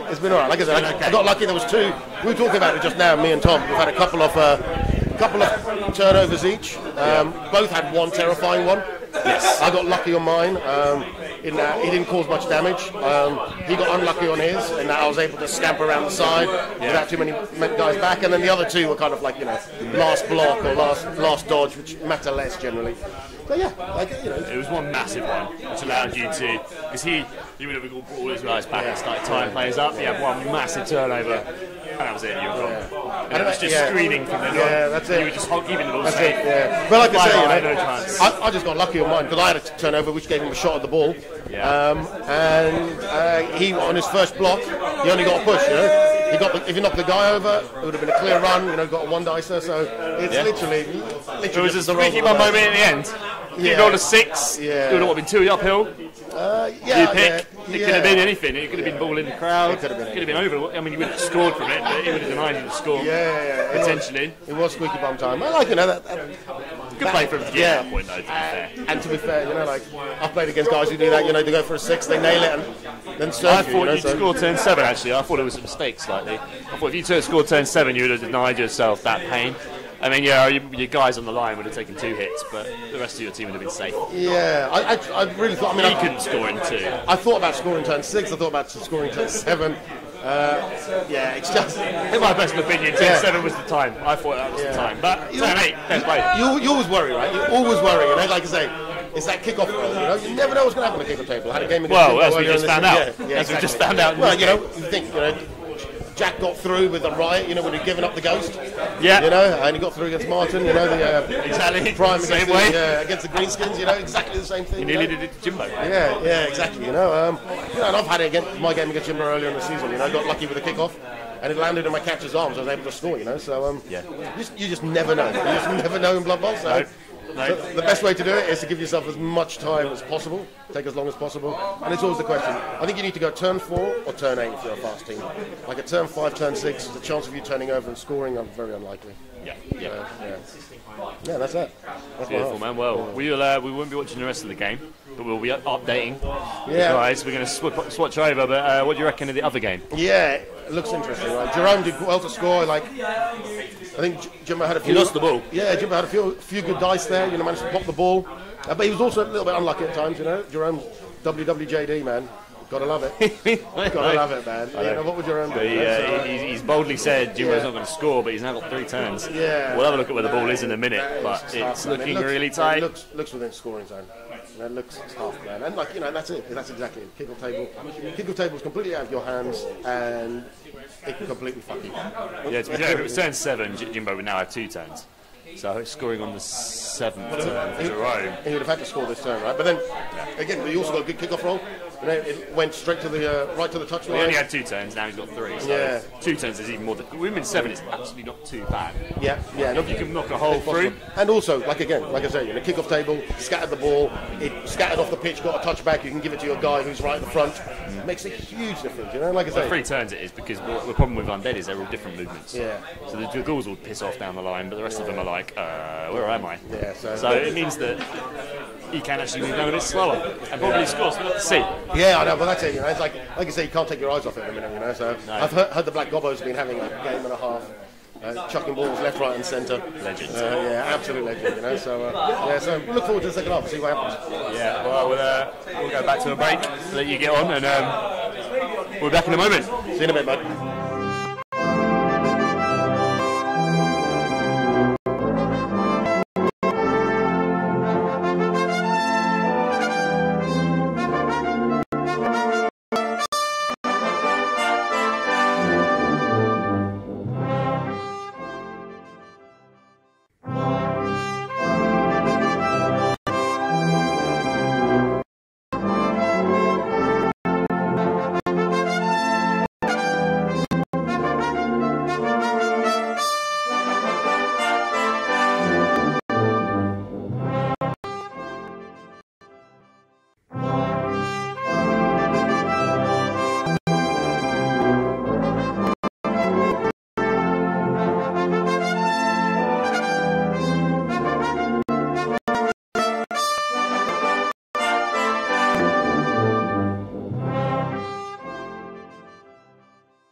by Howard.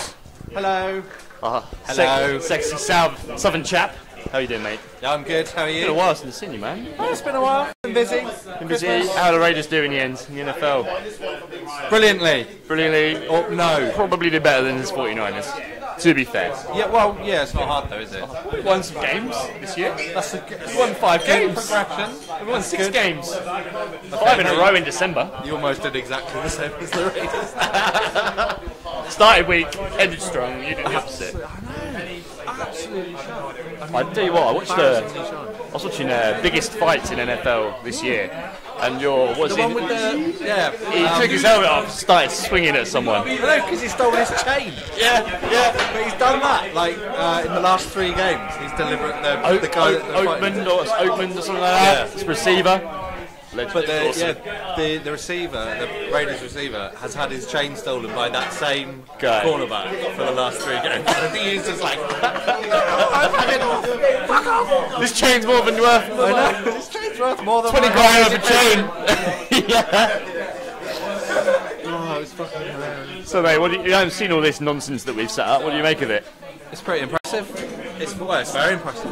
It's working out. It's working out. Yeah. Joined by Matt. Yeah, squeeze around, boys. It's an impressive. Got on this corner. So, you might not know too much about the teams, but obviously, Rory with the Mariners, you know that. Yeah. The Mariners are high odds against Tom's Kemry in one of the semi-finals. It's a strong team. He lost 3, drawn 3. It's going to be a South-South final. Oh, You know it.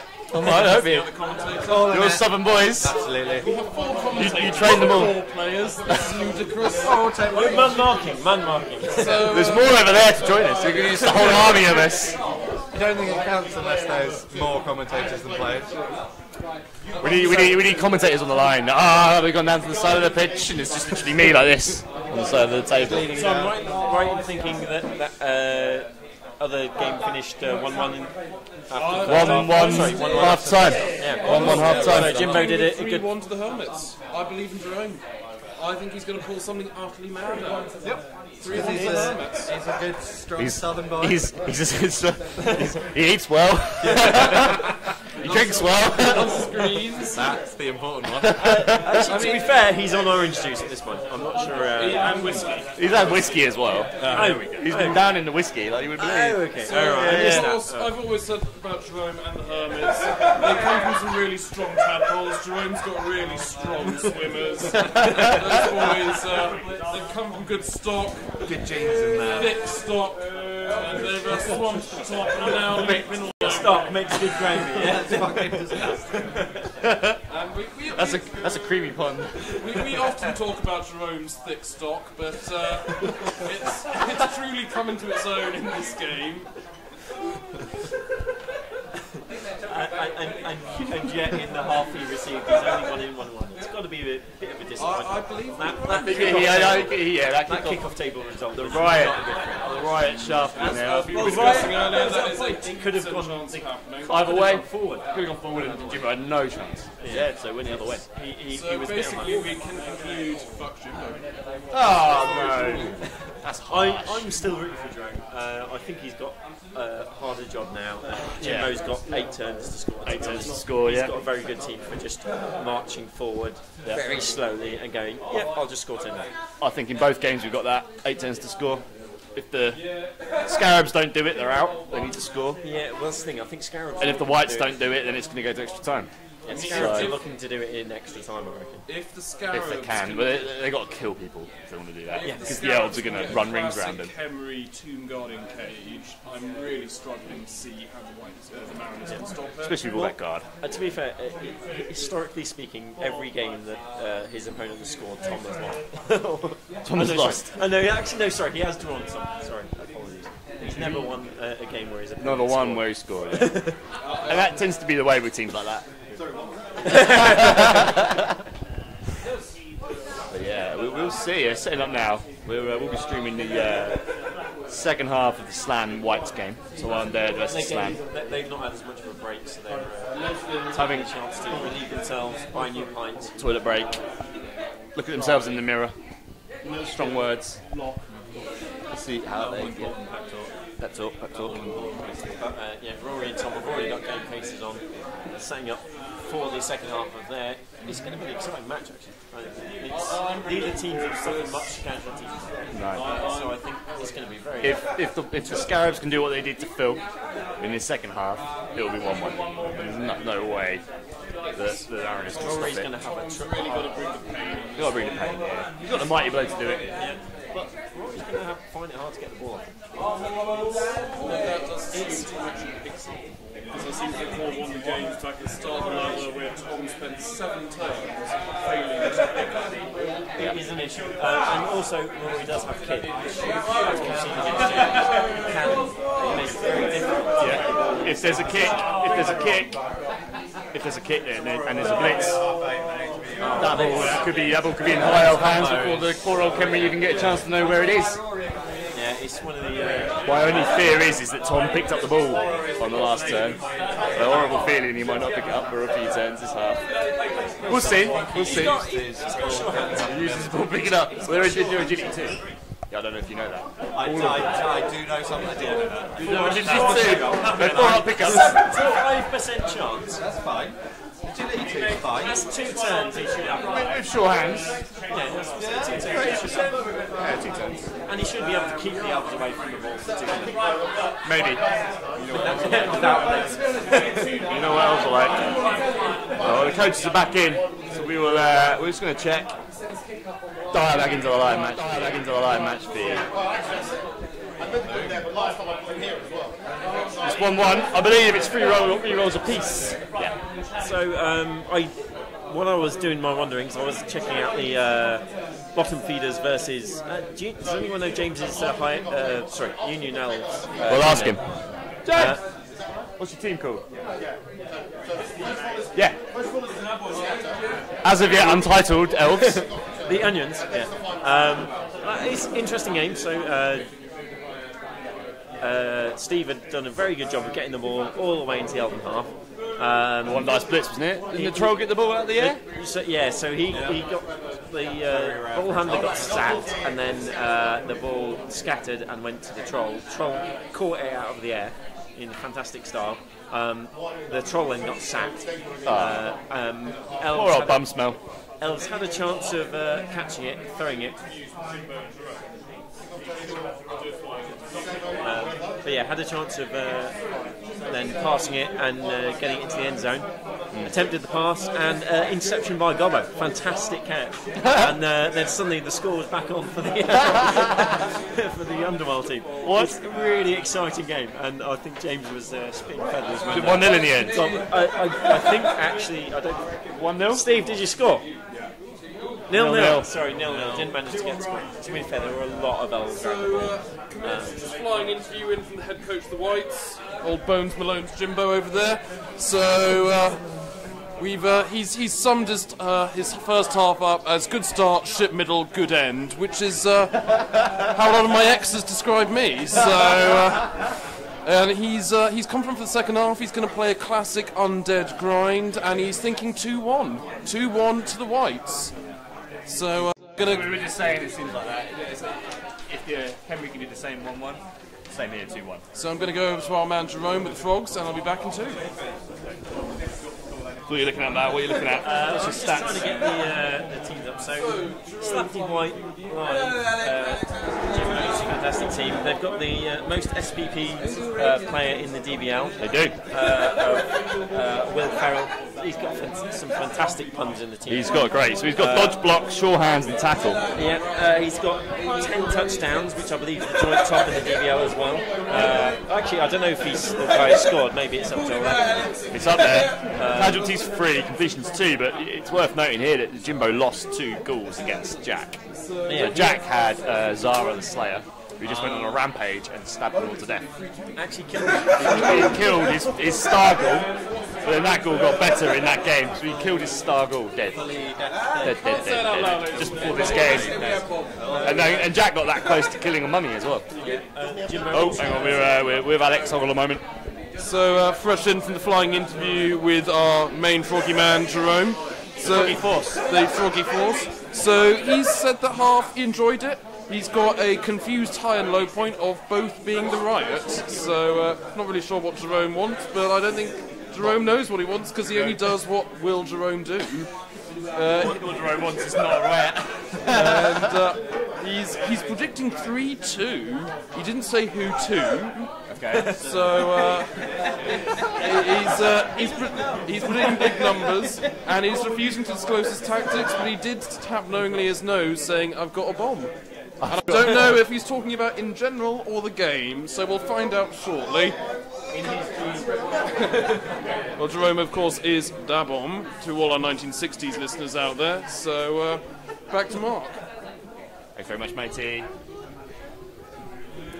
So Jimbo also has Jimmy Fallon, or Fallen. The guy who scored the most casualties in the DBL. 8 casualties at the moment. And that's all he's done, 8 casualties, and he's guard and block. So he rolled a double in that game against Jack to get block, which is tasty. And then the other guy, Gilbert, got fried. He was also pretty tasty. Mighty Blow and Tackle. He's a white. Yeah, so he's got 1 touchdown, 2 CAS and 2 MVPs, so he's going to be really good at stopping those catches, the froggy catches, basically. Jimbo's called up his team very well, to be fair. He looks a very solid team. To be fair, I mean, he's 20 casualties, but Jimbo's had 3 extra time results, 2 extra time results, so he's effectively played an extra game. So his casualties aren't that high when you consider that Rory's a 16. Yeah. Considering the amount of extra time he's had. But then he has scored 18 touchdowns. It's not bad for a and fairly 12 slow penalties. Team. Yeah, fairly slow team. teams. It's not bad. Jimbo actually, he's had a tough round. I mean, he got penalties in the last 2 games.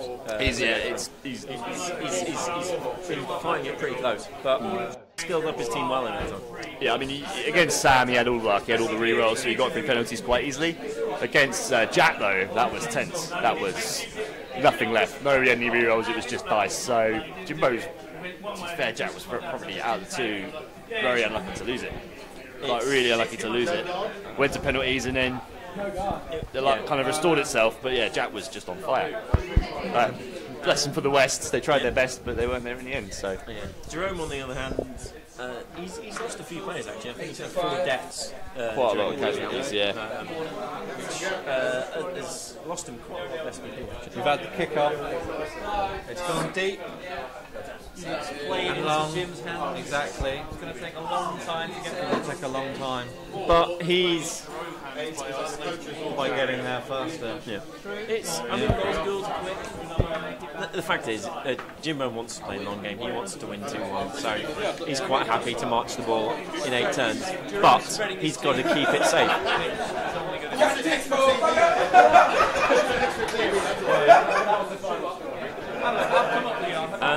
But yeah, ball's gone deep. He's got to recover it, but he's also got to get players back to defend it. Because the big thing is with the slant team is no cage is safe. Very easy. Yeah, so if Jimbo can't get enough players back soon enough, the slant definitely can put too much pressure. Did you see what happened with the kickoff? It's gone deep, and I don't know if they've actually. As in the Kick-off table. Kick-off table. Jerome, what was the kick-off table? We had a brilliant coaching and I won it with a draw. One brilliant coach on the sideline named Alex. So you upped 4 off.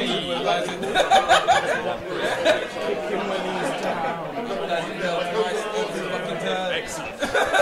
So, Jerome won the brilliant coaching, and echoing Howard's thoughts there. Speaking of personal experience, Jerome is part of my holy evil duo of Phil and Jerome, the coaches who I cannot defeat. And I've played Jerome, I think, 3 or 4 times now, and he's beaten me every single occasion. But I've always had a safe, long cage, leap, blitz, leap. The ball's exploded, my trousers have fallen down, who knows what's going on. At the point that Jerome scored in the first half, Jimbo did point out that Jerome had not failed a leap the entire half. And he estimated around 10 leaps so far. So One failed dodge though, which is... But the fact is, it's a dice game, and the more leaps you do, the more chances there are of falling over. So, also more chance of success. I think we're starting to understand. I did study humanities at I haven't done maths since I was 15. So. dice games aren't about maths. The odds reset every time you do it, right? They do. This is a fact. Well, yeah. Although you can use up all the sixes on your dice. If anyone's watched the film 21, they will see odds. Don't they don't stack. There's equal chance of getting a 6 on every single dice roll, as unlikely as it is. What isn't the point that it's very likely? Well, equally likely. I mean, and the thing with Blood Bowl that you can't take into account with maths is that it's powered by belief. Yeah, and it doesn't matter anyway, because all statistics On many fronts. is 50-50, because either it works or it doesn't. And there we go. Two That choices. is science. 50-50. It is, yes. I studied maths a little bit. A small number amount. Yes, I can't remember which one. Apparently, these the thing of 1-1, those are also numbers. They are, yes, these are numbers. That would be the score. So, as an engineer, You're speaking to two engineers. Ah, yes. Oh shit. So Jimbo just successfully picked up the ball and is first time Jimbo has middle successfully of his handled the half. ball. Well, it might be the first time he successfully handled the ball. It was a very dark night. He doesn't talk about it much. Goal punch on him. Sorry if the commentary is going downhill as the game goes on. Alcohol is being consumed. It's a jolly good time for everyone. Jerome, what are your thoughts at this point in the game? Stoically silent. He exclaims a wide, foggy grin. And we can't show you the shake of the head that he gave me and the dirty look. He's like, I think he actually spawned briefly, but not entirely sure. we really shouldn't interrupt their game too much. But we will, because we're on our third pint now, so that's the thing. That's just what's gonna happen, unfortunately. Anyway, how are things happening for you? What are your thoughts on these games? Well, I very much like Blood Bowl, which is good. It's interesting. I didn't think this one And would be why a draw. didn't you manage to get here on time for the start? Because I was, it is Blood Bowl final. So. I was distracted by another thing which I very much like doing. But there we go.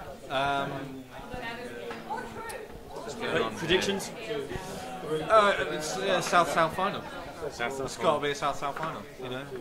These guys have been playing really hard all year, and in the South, you know, when you play hard, as you know, we play hard and we win. Well, I don't, obviously. Well, none of us do, which is why we're commentating. This is a good point. To be fair, I mean, it's the Southerners that came third and fourth in a very, very tough division. And, it seems, I don't know if not skilling up your team or not getting hot loads of SPP and keeping low TV so you can get amazing star players. It does seem to help. It seems to be useful if you can roll the right dice. Well, those of us who remember last year's DBL, that's how Enrique worked his way through the league, kept his TV low, lots of inducements, very rarely skilled. Players got too skilled up, we let them go. Kept his TV low, helps that he was Wood Elves. Does anyone know if there's free parking nearby? Well, it's a Sunday, so probably yes. I would say it's a Sunday. I'm aware of the days of the week. Sorry for neglecting the DBL chat, but it's very hard to commentate verbally and typing at the same time. And Howard has noted that it is a Sunday. It definitely is one. Which means the fourth pint that we're about to consume probably not the best idea, but hey, it's the finals then. It's a one train home, so It'll be fine. Let's face it, if we spent our lives making good decisions, we probably wouldn't be here I'm today. entirely certain we wouldn't be here today. I was going to become a priest. Really? I can't imagine anyone who slightly awkward survived in the surprise. West chat is liable to be holy enough to be a priest. Ooh, there's an arm right there.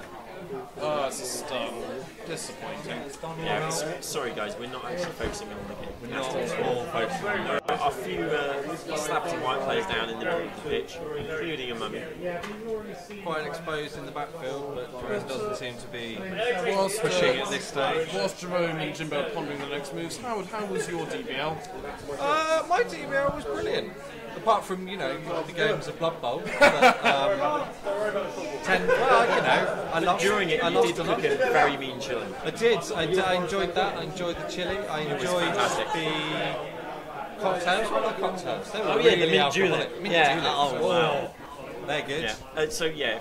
If any of you guys weren't in the south, we highly recommend it for the tasty alcohol cocktails that Howard recommends.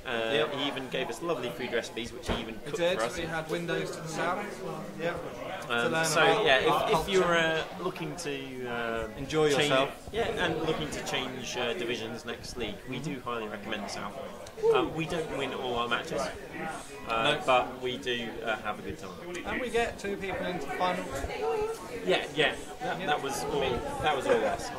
I feel like the that fact was that Division A almost is entirely completely wiped out. Now Howard is our a division manager. Absolutely, it was his brilliant coaching, we're sure, that made Tom and Jerome come good. That's right, I'm a goose as well. Of course, in stark contrast, the West chat was so depraved that I'm fairly certain Phil's phone melted. That was X-rated and extreme, so... Oh yeah. That's Goose. So in stark contrast to Howard's cooking recipes in the south, we were discussing some fairly intense orgy details in the west. So if you want to sit at home, smell pies, join the south, but if you want to discuss filth that's illegal in most countries and broaden your sexual horizons, then come and join the west. That's my backup one. Everyone's got the right idea. But I mean, one of the true tributes of Howard's participation in the DBL is just the number of goblin and stunty teams we are seeing in the ladder. Yeah, you see, just 2 years ago, it was just me on my own mucking about with some goblins. And that sounds wrong, but also accurate. There were no photographs though, so it's okay. No, but I've got some pretty graphic sketches. But yeah, no, goblins are just a fun team to play. And evidenced by the amount of players that are threatening to play goblins in the next DBL. Jumping on the bandwagon. I mean, there's rumours of even a soul stunty league. Well, they tried to do a stunty league after the DBL 17 stunty teams got knocked out, but everyone suddenly had other lives to lead and stopped playing Blood Bowl. Well, it was a combination of other lives to lead and the fact that I think it was Hugh who rather rudely wouldn't get knocked out. Oh yes, and therefore didn't leave us enough time to get it done. Yes, it is very disappointing when the stunty team actually does well. I know. I really feel like he didn't get into the spirit of stunty play. Yeah. Hugh did a fantastic job. Goblins, he did. He did very well. He actually taught most people how to play goblins, and some of the COMMISH, who notoriously hates them, has now got a goblin team and says, "Yeah, this is how you play," and proceeded to decimate my corn team in a practice Super Bowl. Oh dear. Yeah, my Bloodthirster got KO'd in the first drive and never came back for 5 drives. That's funny. It was painful. Corn are an interesting team to play. I would highly advise, if you're looking for fun but very little skill involved, go for Corn. They are just block, and block again. More block? Well, everyone's got frenzy, so you get to block multiple times every turn. We've got a touchdown among the friendlies. Yeah, so that was the ladder match, Underworld versus the Unnamed Onions. The Onions have scoreboard. It looks really distinctly like it. I can't say that's a massive shock. And the Underworld are down to 7 players. Again, not a massive shock. So yeah, probably The final games, which we're meant to be commentating on. True. Totally just rolled Jerome's dice on turn into. 2. So Jimbo's Should we have changed that? Yeah. So Jimbo's moved the ball up the pitch. Jerome's at the moment trying to figure out a way to punch the cage and get into or access to the ball. Yeah, that's what he's doing. I'm not entirely sure what's happening in the Khemri High Elves game. It's looking pretty bloody in terms of Tomb Guardians surrounding High Elves. It doesn't look great. Oh. But yeah, tragically for Tom, there are not enough High Elves in the casualty box. Anyway, so on the game we are actually watching, Jimbo's managed to get the ball to the line of scrimmage in quite a tasty little cage. Mummy on one corner and Ghouls at the back and White, the Ghoul on the ball and White in the other corner. That's a terrifying turnover for the Hermits as their loner fluffs it. Both down. No armour break again, no armour either. So we're going to call in our very own champion Jack, the last sexy Westerner, who's going to come and have a chat with us. Jack!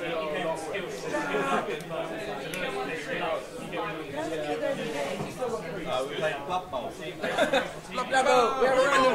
Champion Jack! The very sexy man. Hi everyone. The man, the legend, the bloke who the West is named after, the Jack Offs with his dodging hat and his sensuous prime who deliver on time, every time.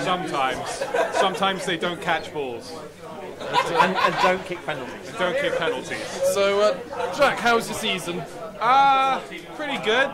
Fucking Western League is a tough league. It was pretty brutal. We were in the same division. It was unholy. That was a fairly strong stiffing I got for the first 5-6 games. I mean, that's what happens when you play a team of lovely ladies in something as thrusting and girthy as Westby. No comment. But there was lots of thrusting indeed. But yeah, after that, knockout rounds were alright.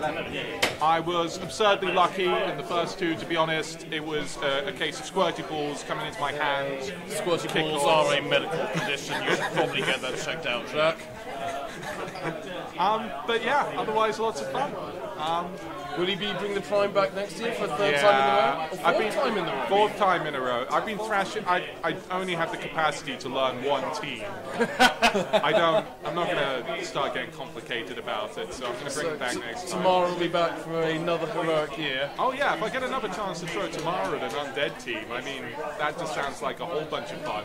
I mean, that was one of the highlights of the season for me. Using Zara the Slayer. Just strolling up to people and stabbing them in the head, sort of exploding. That was pretty exciting to watch. Satisfying. Excellent. So, thanks for that, Jack. Back to the matches at hand. You guys, by the way, Mark, I think, has switched on the camera, so if you guys want to be in camera, I'm not here alone. Yeah, no, he is. He's got no friends. Definitely alone. I'm not. I'm fictional. Yeah, Howard is a correct figure. Thank God. We couldn't figure out how to switch that off until Mark did that. We really did not want to be on the camera. You don't need to see our ugly mumps to enjoy a good game of Blood Bowl. I'm gorgeous. Look at me. So. Yes. Yeah, we'll go with that. Yeah. Jimbo Certainly have a lovely scarf. Yeah, so Jimbo's trying to move the cage up. That was literally one square that turn. But there is a lot of hits going on. What we have actually failed to point out is that there have been 2 more casualties in Jerome's injury box since we last spoke. Since we last accidentally, basically. Yeah, sorry about that. It does look like the Hermits are gradually getting whittled down by the much more punchy, slappy white line. Jerome looking very pensive. The fact is, he's not lost enough players now that he can't do anything, but He's basically the game is in Jimbo's hand. The drive is in Jimbo's hand, and Dromes has to do very well. Dromes are going to have to do some heroic leaping, but even that looks like Jimbo's managed to counter it. It's worrying when Jimbo is expensive. It's rare the man is not so giant smile on his face. Oh, there it is. Ah, there we go. It's a fairly solid cage that Jimbo's built, but he's a long way from the if anyone can beat end it, zone. it will be the slam. The fact is, he's still got to get the ball out of that cage and into the end zone, which means he either needs what you have to do with everyone. No, but my point is, he's got to either get players free and do it. But Jimbo doesn't have the delights of being able to throw a super over Chuck it over the top Dromes' and have head. fun with it. Yeah, no, that's so true. Jimbo's either got to march the cage forwards, or he's got to get the ball free into a catching position. So I'm going to go and do a flying interview with the Scarabs Mariners game. It's using that. What have we got going on here? I believe the Black Gobbo was still on the pitch. Black Gobbo. Excellent. Yeah. Big chance at an interception here. A bomb, I presume it's a bomber. He's a bomber. I can think that's the only thing that Hermits would be throwing. Yeah, I believe so. It's a 2, that's no good. No interception, so the bomb is throwing at the cage. So, flying update from the Scarabs Mariners game. We have a bomb in a cage. Oh, bomb has landed. One down. In the middle of the cage. And it's knocked Ball down the ball carrier. Down. Oh, that is big. I mean, entirely neutral commentary, not supporting Drone whatsoever. Yes. Oh yeah, no, we're no completely Southerners impartial. or Jerome supporters here at all. Yes. That's not an armour break.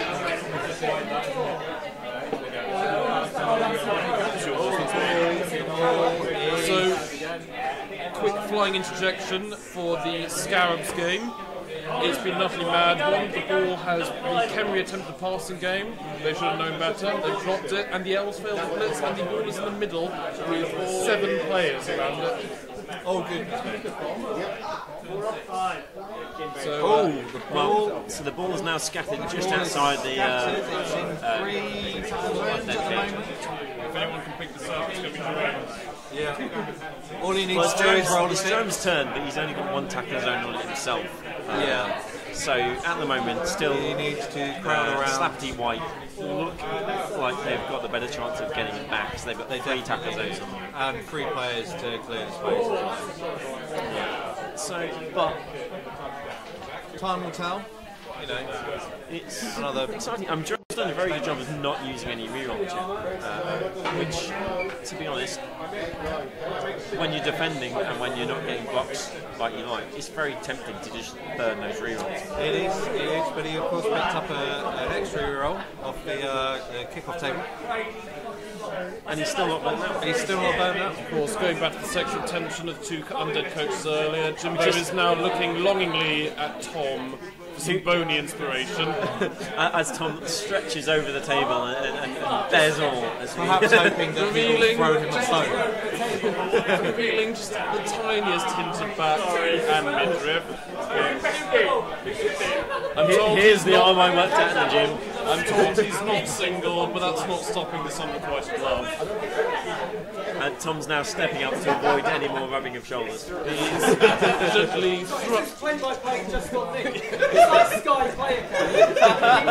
He's gently thrusting in Martin's direction.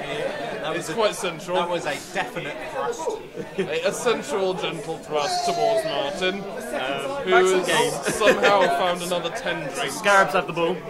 They pockets, nearly lost it, and they nearly lost it to the Elves. Managed to pass it off, failed to catch, ball landed within 3 tackle zones of the undead, the Kemri. But now they've actually managed to retrieve it. All the Elves got in there. That's exciting stuff. Kemri on the ball. Of course, Elves Where's the ball? pick up balls on the 2. Middle of the pitch. So exciting stuff happening in both games at the moment. Very tense. Rerolls. Well, we've got Peter watching at the moment. No rerolls. Hi, but- Pete. Yeah, he's commenting on the chat all the time. What time are we going to reveal the best painted team competition? After this game. After the finals, we'll find out the best team as well. Everything in me says I've got pictures of the Steelers as Dallas team. But I thought, when James is here, I did think Tom was turned out with the gift to his Tom, no, that's Tom. So, Jerome now racing in to try and recover the ball under 3 tackle zones. Reroll. There we go. Reroll burn. Go on, Jerome! Success! Oh, look at that. So, Slan now on the ball. It was the last guy to move as well. I'll buy you a drink. So, slight illegal procedure declared there. But I do believe that. So Jimbo's claimed that he Jerome owes him a drink. It's a fumble. It's a fumble. His pass. I'm still not sure Jerome has declared or claimed his drink from Jimbo for not moving his turn counter in the first half. Does this cancel it out, or should they just both have a drink? I think they should both have a drink. I think that's the way that finals go. Yeah. Jerome's There is no hotel is on cancelling of his drinks now. fourth tumble of whiskey.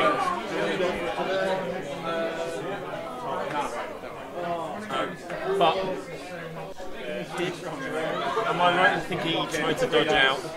It was a pass out followed by a fumble. Oh, fumble. Right, okay.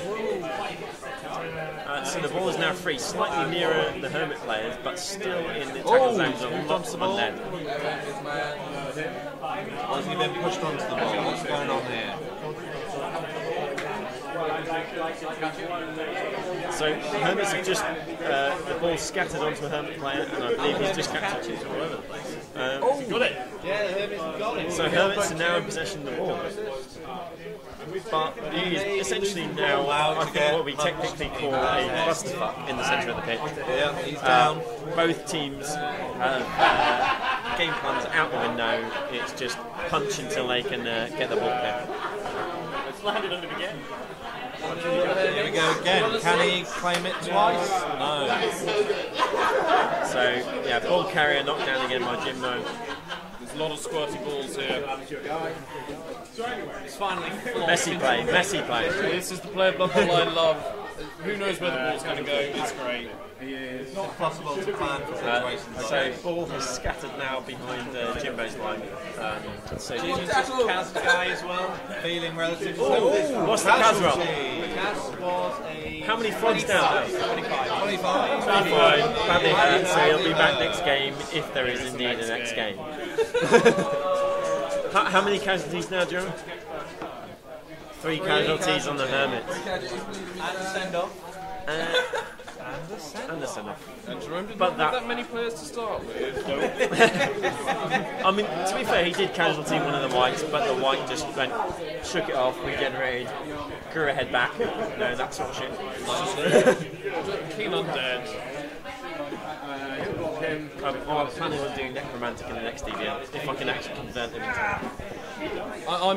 I'm waiting for the Slaneshi team, the rumoured Slaneshi team. Is that like user made rules, or is that actually? It's according to COMMISH, it's official. What are the rumours on a Slaneshi team? Slanesh? Yeah. So Alex was saying there's rumours on an official Slaneshi Yeah, team. there are supposed to be, yeah. Oh, wait a minute. Anyway, I'm very happy that Korn has been NAF approved because I will be playing them in the next Super Bowl. How many of you guys are going to the Super Bowl? The hard 6. Hard 6. Yeah, I'm taking the Banditos. Oh, very nice. Goblins. Skilled up goblins. Yes. That's 2 skilled up goblins. How are you making? I'm not. No. Dan, are you making an appearance? I'm not.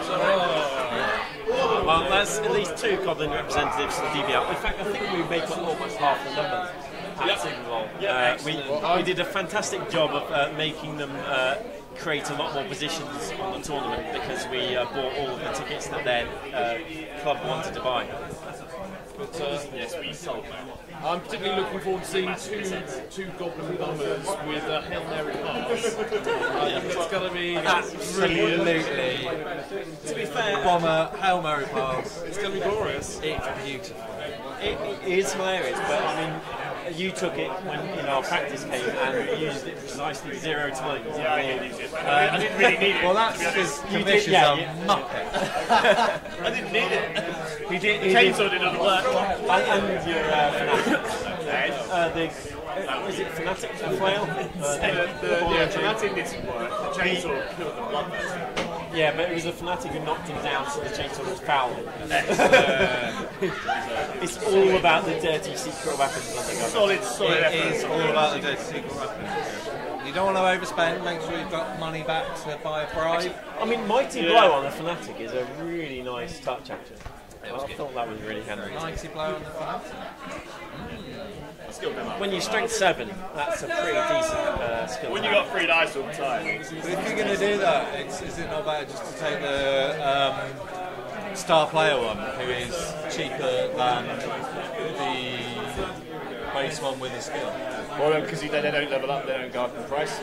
When you give them skills in the tournament, they just have them for free. So you get 2 double skills and 6 normal skills.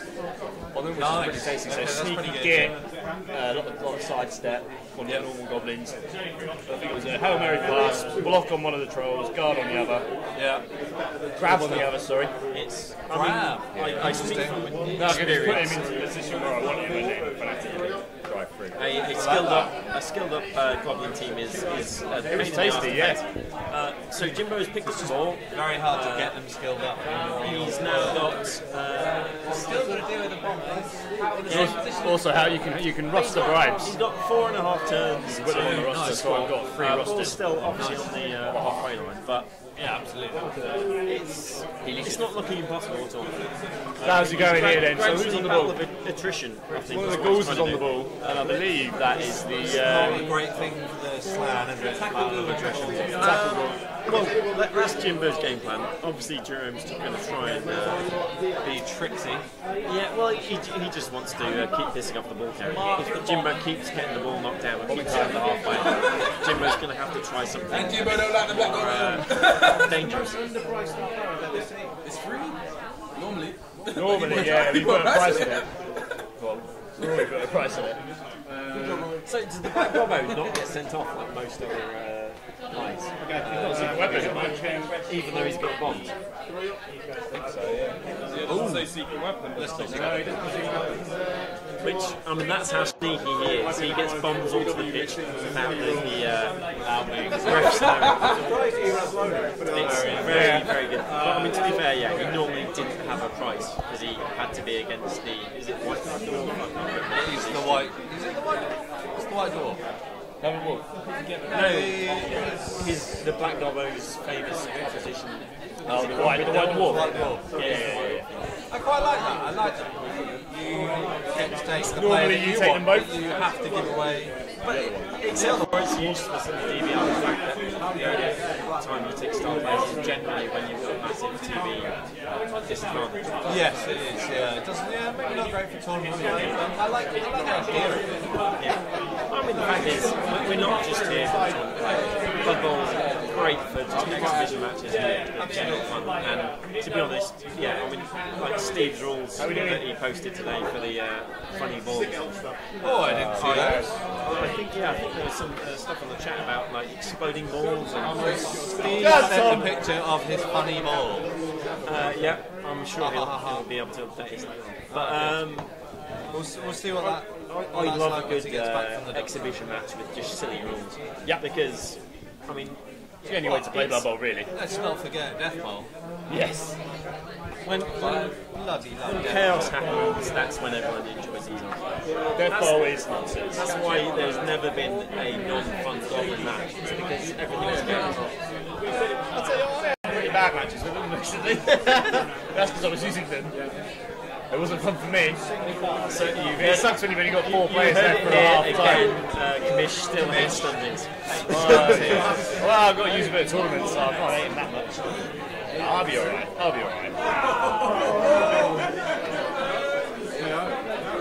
Oh, ball carrier just got KO'd by a bomb. Ball carrier done by a bomb. There we go. So Black Gobbo is causing havoc amongst Slappy White. He is good. Jimbo is not happy with the Black Gobbo. He's just dropped threw a bomb successfully and knocked out the ball. Sorry, knocked the ball carrier.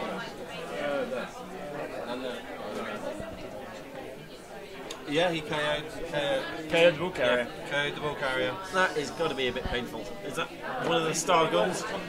Yeah, looks like it. Yep. Tackle goal.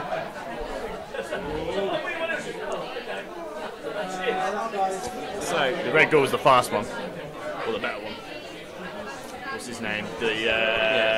Will Ferrell. most SPP game in the whole league. There goes a reroll. Double scope.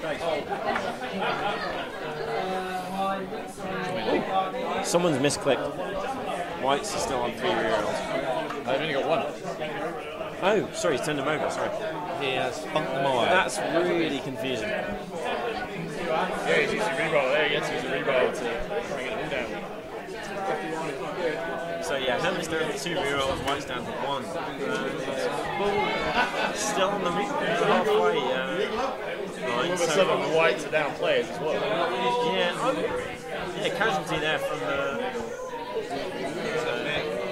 the Hermits on the Whites. It's 9 against. We have wrestling. 9 against 9 against 9. 9 against 9, yeah. Oh yeah, because one was in the other half. Even it up. And suddenly the Hermits looking like they could actually prevent the score, which could take us to extra time in this. To be frank, very exciting semi-final. Yeah. Go extra time, right? Go. But if Jerome can get that ball away, it might not be. If Jerome can get that ball away, it'll be 2-1. It'll be 2-1. With 2 of his goals down, it suddenly really limits the maneuverability of the under team. Could very quickly be 2-1 with 4 times to score. While the under team have access to a lot of goals, they don't have many other players that can play the ball. Hermits are on the ball. Just took the ball on a 6. So Hermits have just picked up the ball, and suddenly this could be. Ball's back. Ball is back in the good old southern hands. Again, partial as ever over here. Some serious dice rolling to pick up the ball and get it back, but Jerome has suddenly failed leap. Turnover after a failed lead. Wowza, turn 13. And it's suddenly switched, guys. The ball is with the Hermits. And yeah, a lot more secure than it was last time. It's exposed now. Yeah, it's by no means secure. By no means secure. He slowed him down. Jerome goes to straight place. Rewarding for the ride. I'm going to go take a Well, look maybe at Ready? We'll take over. Hello, world!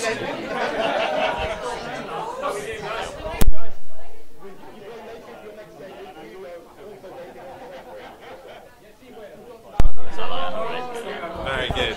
Hello, world. Well, you made look shenanigans so far. It's been an interesting game. I guess you probably haven't seen much of Jerome play. I've seen the odd game. I've heard all the stories. He's doing well. I think I didn't expect it to go as well as it has. Slan are a team I haven't come across before. He wants to re-roll this. He's got 2 dice block on the he's Considering using his last reroll against the ball carrier. It's very tense here. 3 turns to go. He's shaking his head. He's doing it again. Oh, he's burnt it. Last reroll gone. Oh, and he gets the same result. That's got to really kick, that has. Oh, that's got to hurt. Oh. Jimbo's bigger than you. He'll knock you out. Jimbo's busy. Oh. Ouch.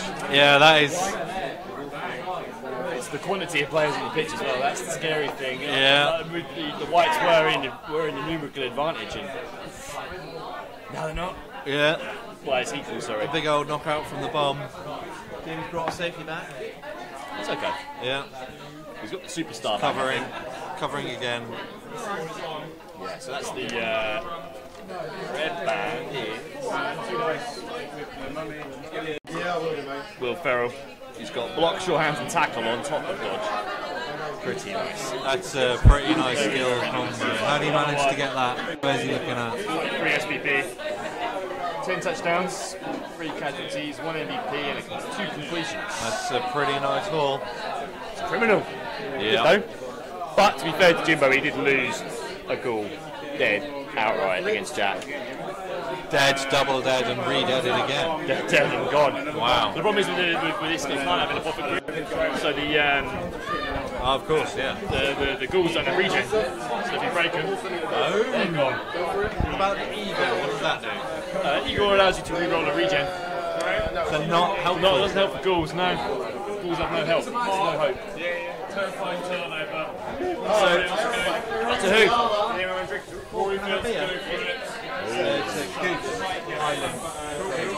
So in the other semi-final,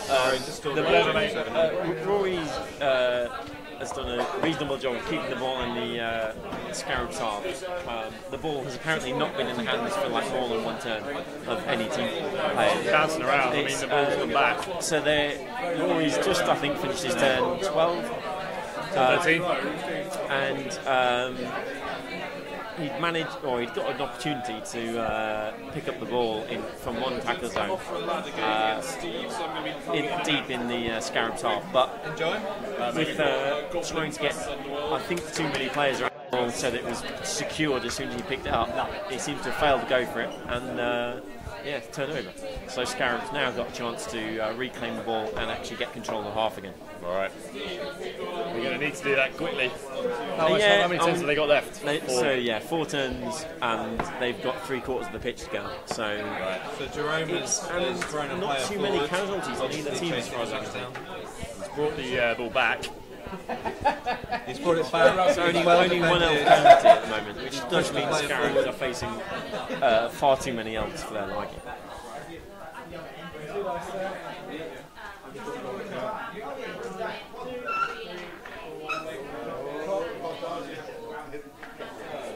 So on the game we have actually got on camera, Jerome's from the 3/4 of the cage,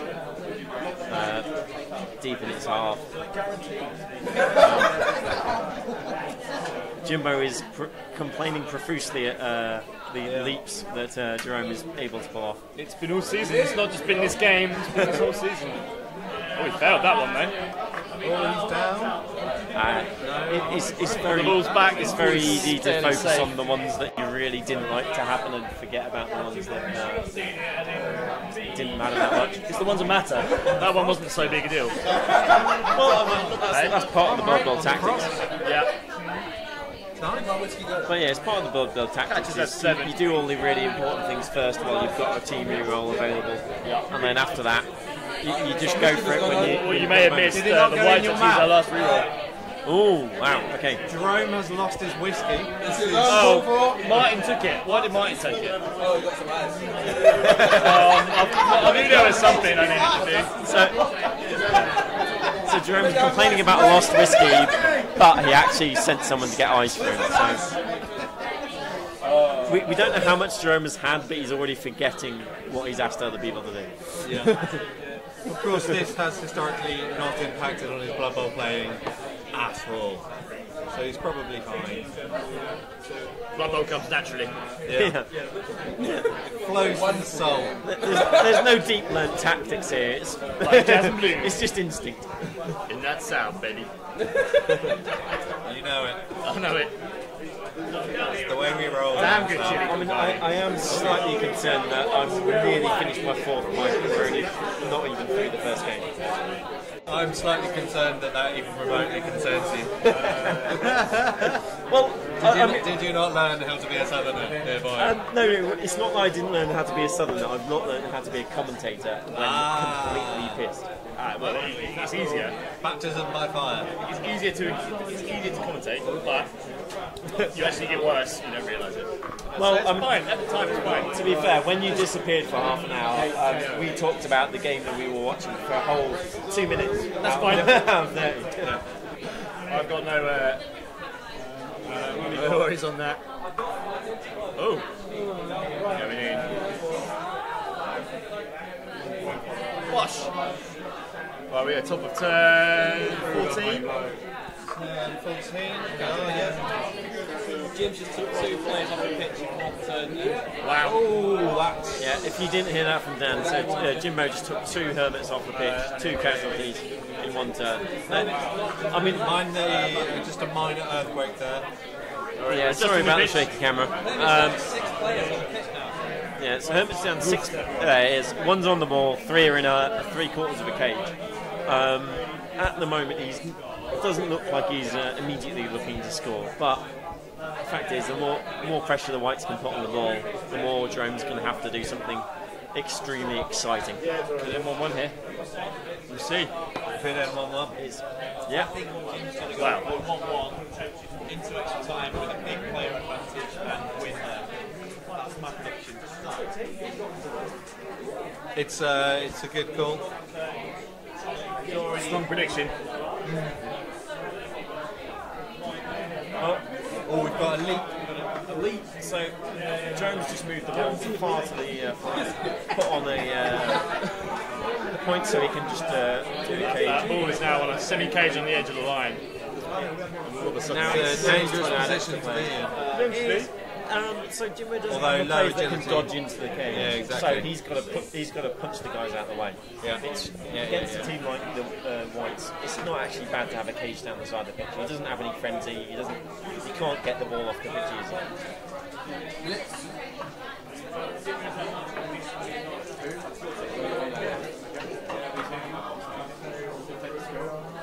Oh, play it down. 2 dice uphill. Reroll not taken. So, as his last player, Jerome tried to blitz, 2 dice uphill against the mummy. Turning in. No, 7. Fourth one of the game. Fourth 2 dice uphill. That is not bad. Is that the first one to not work? But no, to be fair, he's leaving it to essentially the last player. It's not the end of the world if that player doesn't work. Turn 15. Whites need to do this now. They've got to put pressure on the ball. There is definitely going to be some leaky shite happening today. Yeah, Whites have got to force the Hermits into action and break the cage. Looking good from Scarabs either. The ball is in our hands. It is in our hands. I see it 2-0 here. Yeah, it looks like Rory's getting the passing dice out, passing roller out, which is never a good thing. So he's got a very definite chance of getting the ball. It looks like he's passing it into empty space. Measuring there. We'll have to do that, Blood Bowl, it's fine. To measure everything. Yeah, it's not 40k. In fact, it's not old 40k. It's at least 6 inches, yeah? Still just fucking dirty, isn't it? It's disgusting. This is a coach who has planned his game. Well, mine's in the long pass area, but we don't need to measure. Just the full long bum slap at the You're table. a long one. Wow, I can't compete with that. Only in measuring. And in Emily's dream. Yeah, so Rory just measured so that he's capturing the perfect position to receive whatever ridiculous pass the elves try next. Yeah. Jimbo's thinking here, 2 turns is just stop mini It cage. is, well, it's got that dramatic that both Jimbo and Rory are standing for all of their turns now. Yeah. That's when you know the Blood Bowl game's got tense. Getting tense. Here we go. So Jimbo Push has, or both down. and Jimbo does not have. He's taking the push. He's taking the push because the opponent had wrestle and he has no rerolls. To have the Players yeah, exactly. ball carrier, sorry, not the ball. I mean, obviously, Jerome's still got the option of leaping over the opposition, but then he's leaping into tackle zones, which is not where he wants to be. So I think Jimbo's done a reasonable job of forcing Drone to either try and block players out of the way or risk some amazing dice rolls as he tries to leap and dodge out. I think it's on. 2 successful leaps and a pass, and he's done. A few dodges in the middle. Even I can see that. Oh, interesting. Not pushing the white players out, right? I can only assume trying to push players for an easier leap there. It's getting tight here. It's getting tight, it's getting serious. I don't know what to say. It feels like if we say anything, we'll put them on. All your games, Jimbo, have been like this. All of them have been like this. It's just like this every game. Oh man. So you probably can't hear what Jimbo's saying. Doesn't He's look like Jerome is. staring disbelief, saying it goes to shit at the worst possible moment. Who's that? Alex. Ah, Alex is over there. I'll take it. Get that back. I mean, I like it. Thank you, Dan. It's my window away. It's certainly an exciting semi-final. 1-1. Ball in the Hermit's hands, but by no means guaranteed score. So he's broken the ball carrier out. In no way now what was going to trying happen. to create a cage. I didn't expect the Hermits to get the ball back. Partly into the white I star. was going to go for the score in turn 15. Oh, we have a turnover. Oh, here we go. It's through. It's a stun. Broken armour and stun. Nothing impressive. Was that the lead? Can that catch a score? Catch a movement 7. I think it might have been a go for it. So go for it to score for the catcher. But Jimbo's got a whole turn and a gap in the cage to go for it. It's 2 go for it for the score, or a hand off and a go for it. 2 go for it, yeah. Wowzer. And 1 turn, yeah.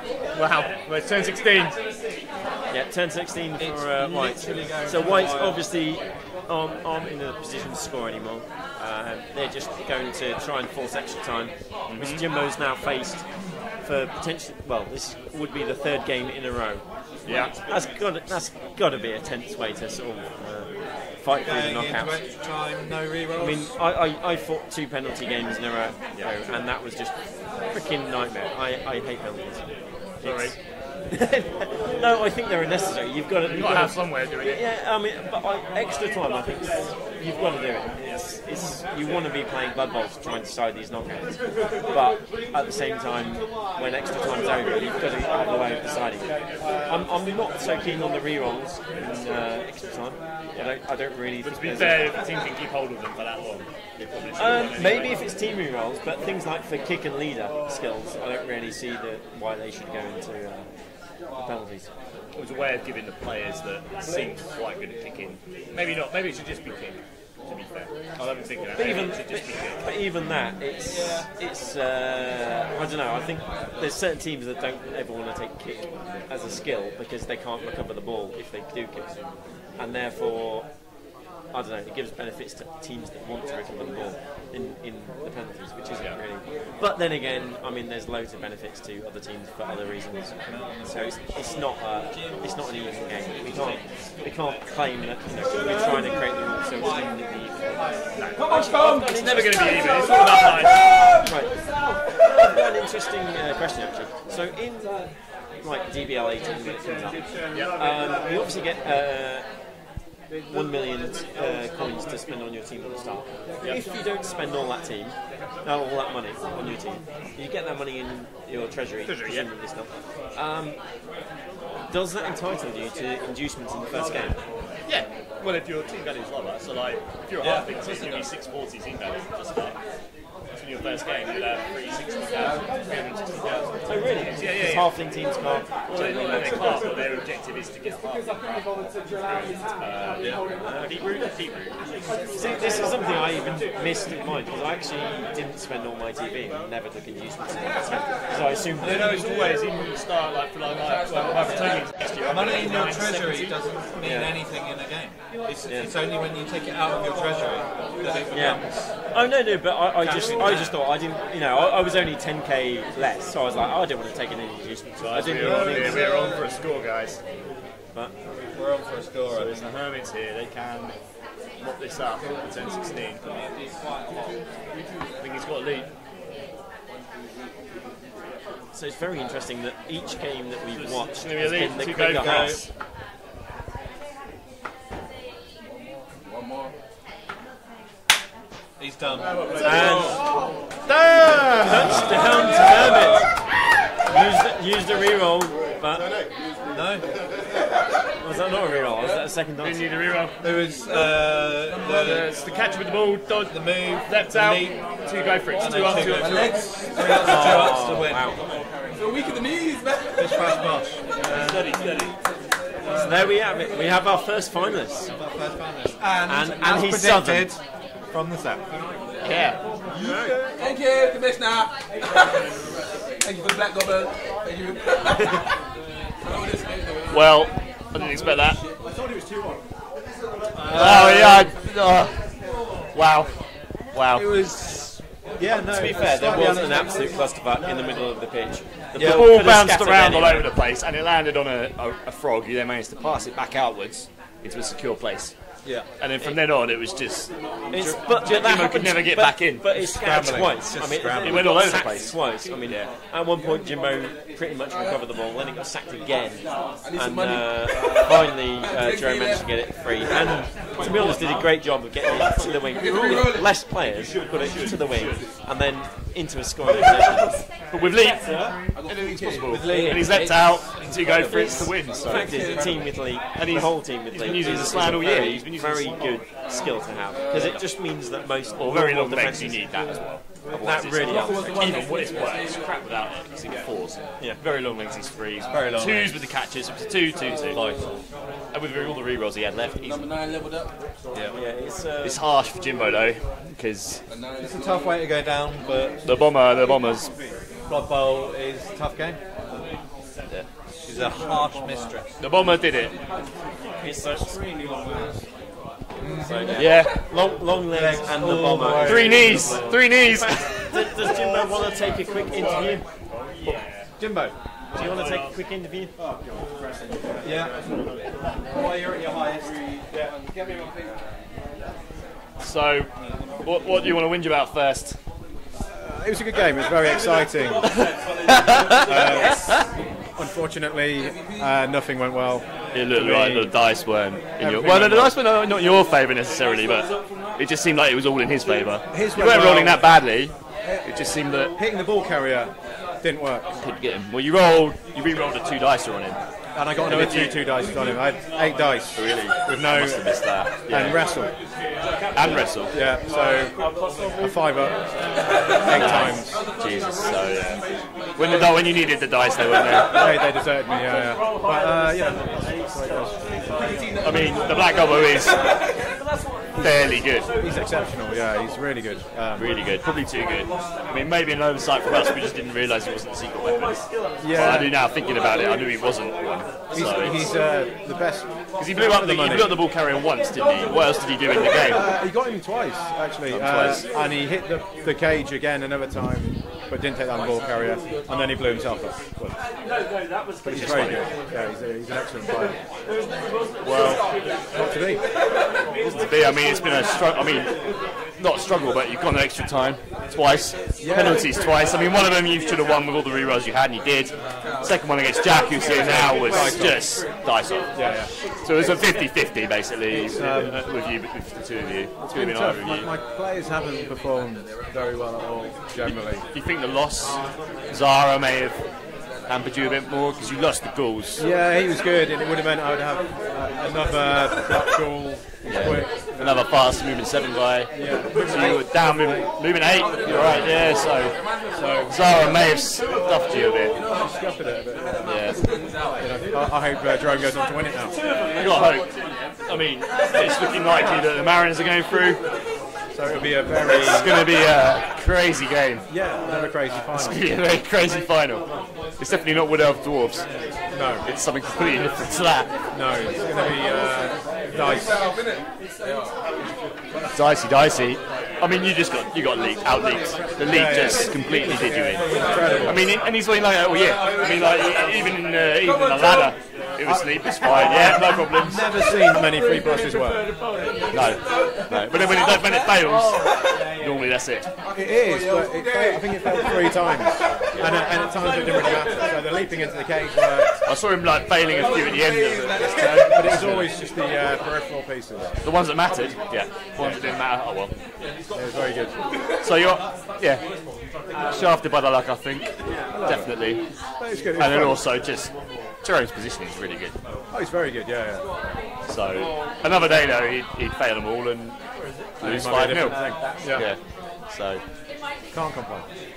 Mate, well, you gonna stick around to watch this one? Yeah, definitely. Yeah. Be good. Well, that one's nearly over. I think that it's not going to change too much, but I think Rory's easy. Well, I don't know actually. I'll have to check where the ball is. I think that ball might be it's gone all the way back over this side. So it could be a Cameron. We'll have a look and we'll report back. See you in a second.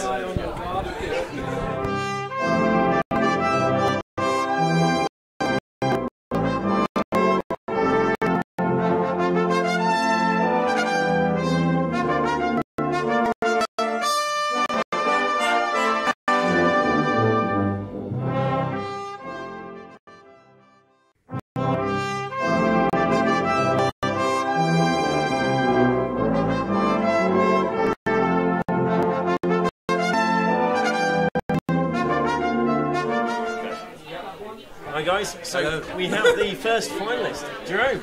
How was that game? My knees are shaking. Yeah? Did it go to plan? Was there a plan? Yeah, there was a plan. We bought the black gobbo. And he won the game. He did threw some starting bombs. Sacked the ball carrier just when you needed it. Just for the very end. Yeah, did it twice in a row. Wow. Yeah, Jimbo must be sore about that. There was a bit of a clusterfuck in the middle of that pitch, in the middle of that half. I think that's where Jimbo went wrong.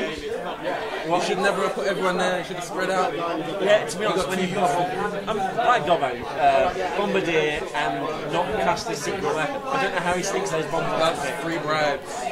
3 bribes. Yeah, 3 bribes. That's technically what he does. Split worse than a bribe.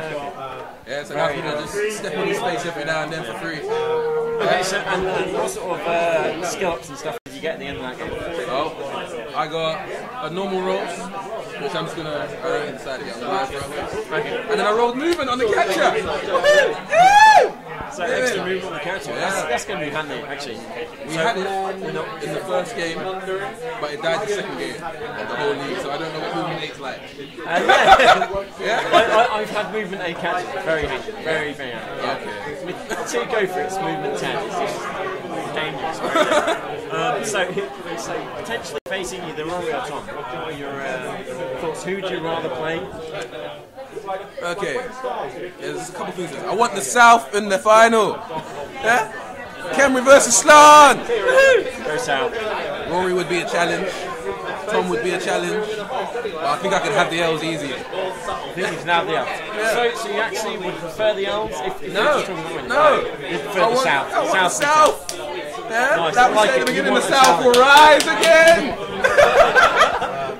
South always wins. Yeah.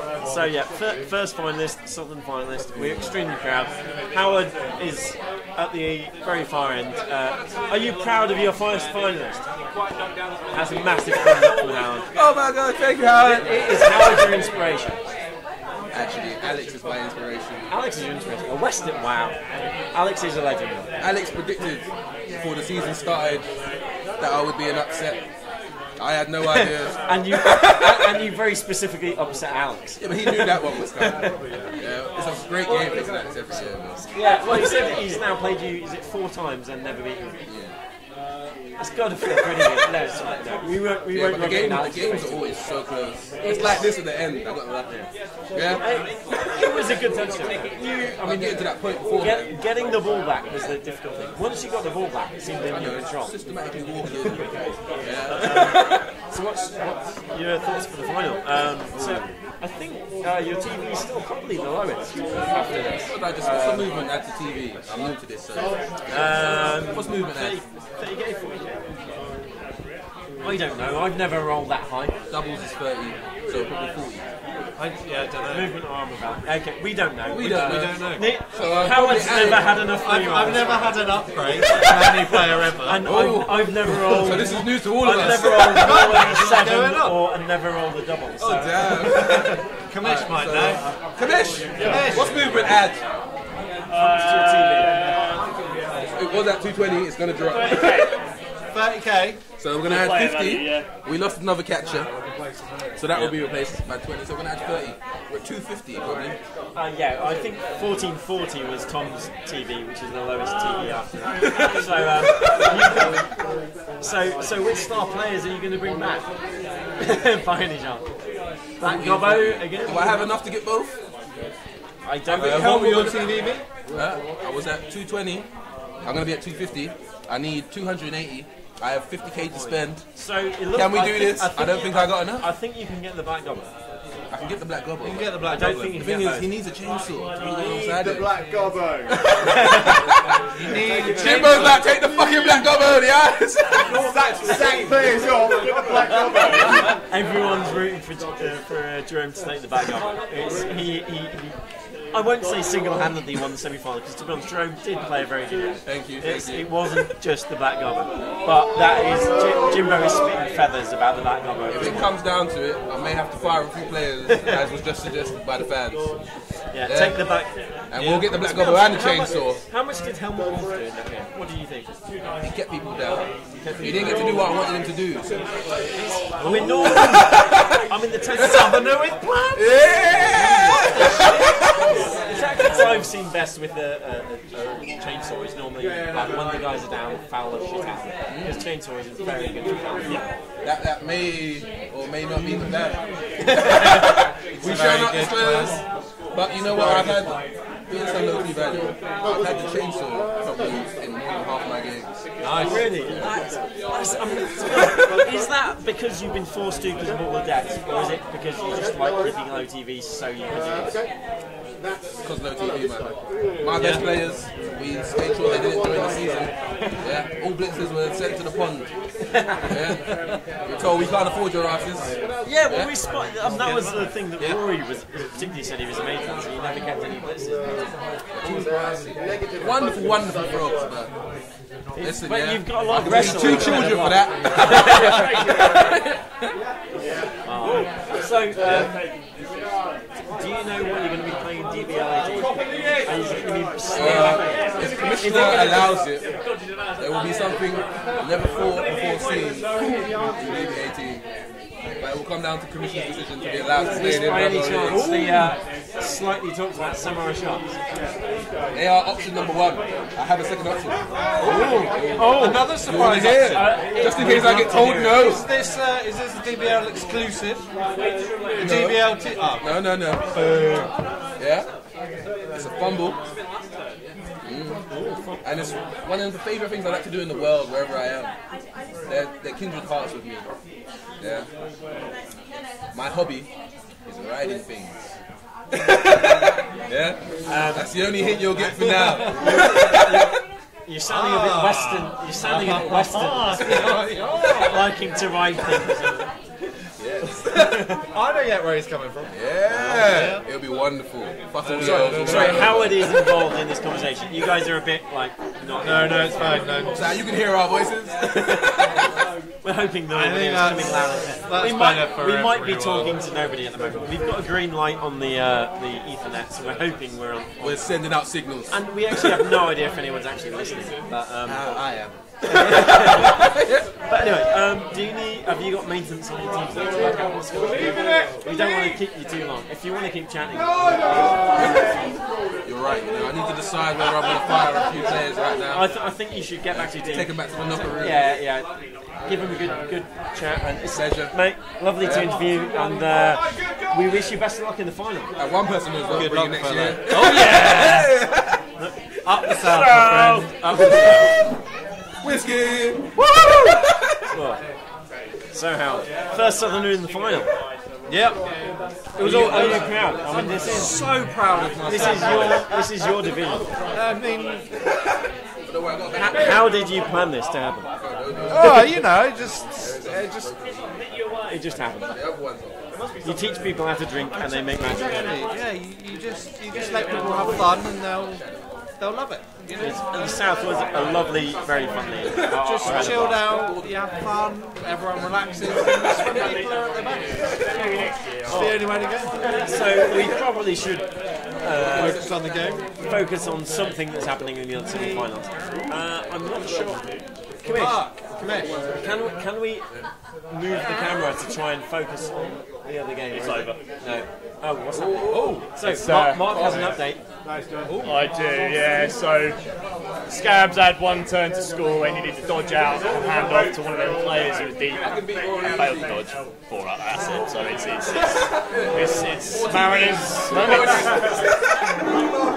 So Scabs had their turn. So basically, all we're always trying to do now is score another 20 to get 2. Oh, just to get the second one. That's it. So he's going for it now. I'll say yeah. Last reroll. That's it. So yeah, Rory just failed the reroll. Half's over, so very, very interesting second half. Ball passed between both teams multiple times. Much more impressive for the Henry. They picked up the ball. They passed off in 3 times. In real terms, I mean, the Mariners got about 4, and they got it back all the way to there. They could not quite cut it off. Right, guys, well, A great half from the Kemi. It's just a shame they couldn't quite match it in the first half. so that's one of the bits for a slam team against the Mariners, a high-up team in the final. We'll call it quits here, and we'll be back in about half an hour. See you guys soon. very enjoying Cheers.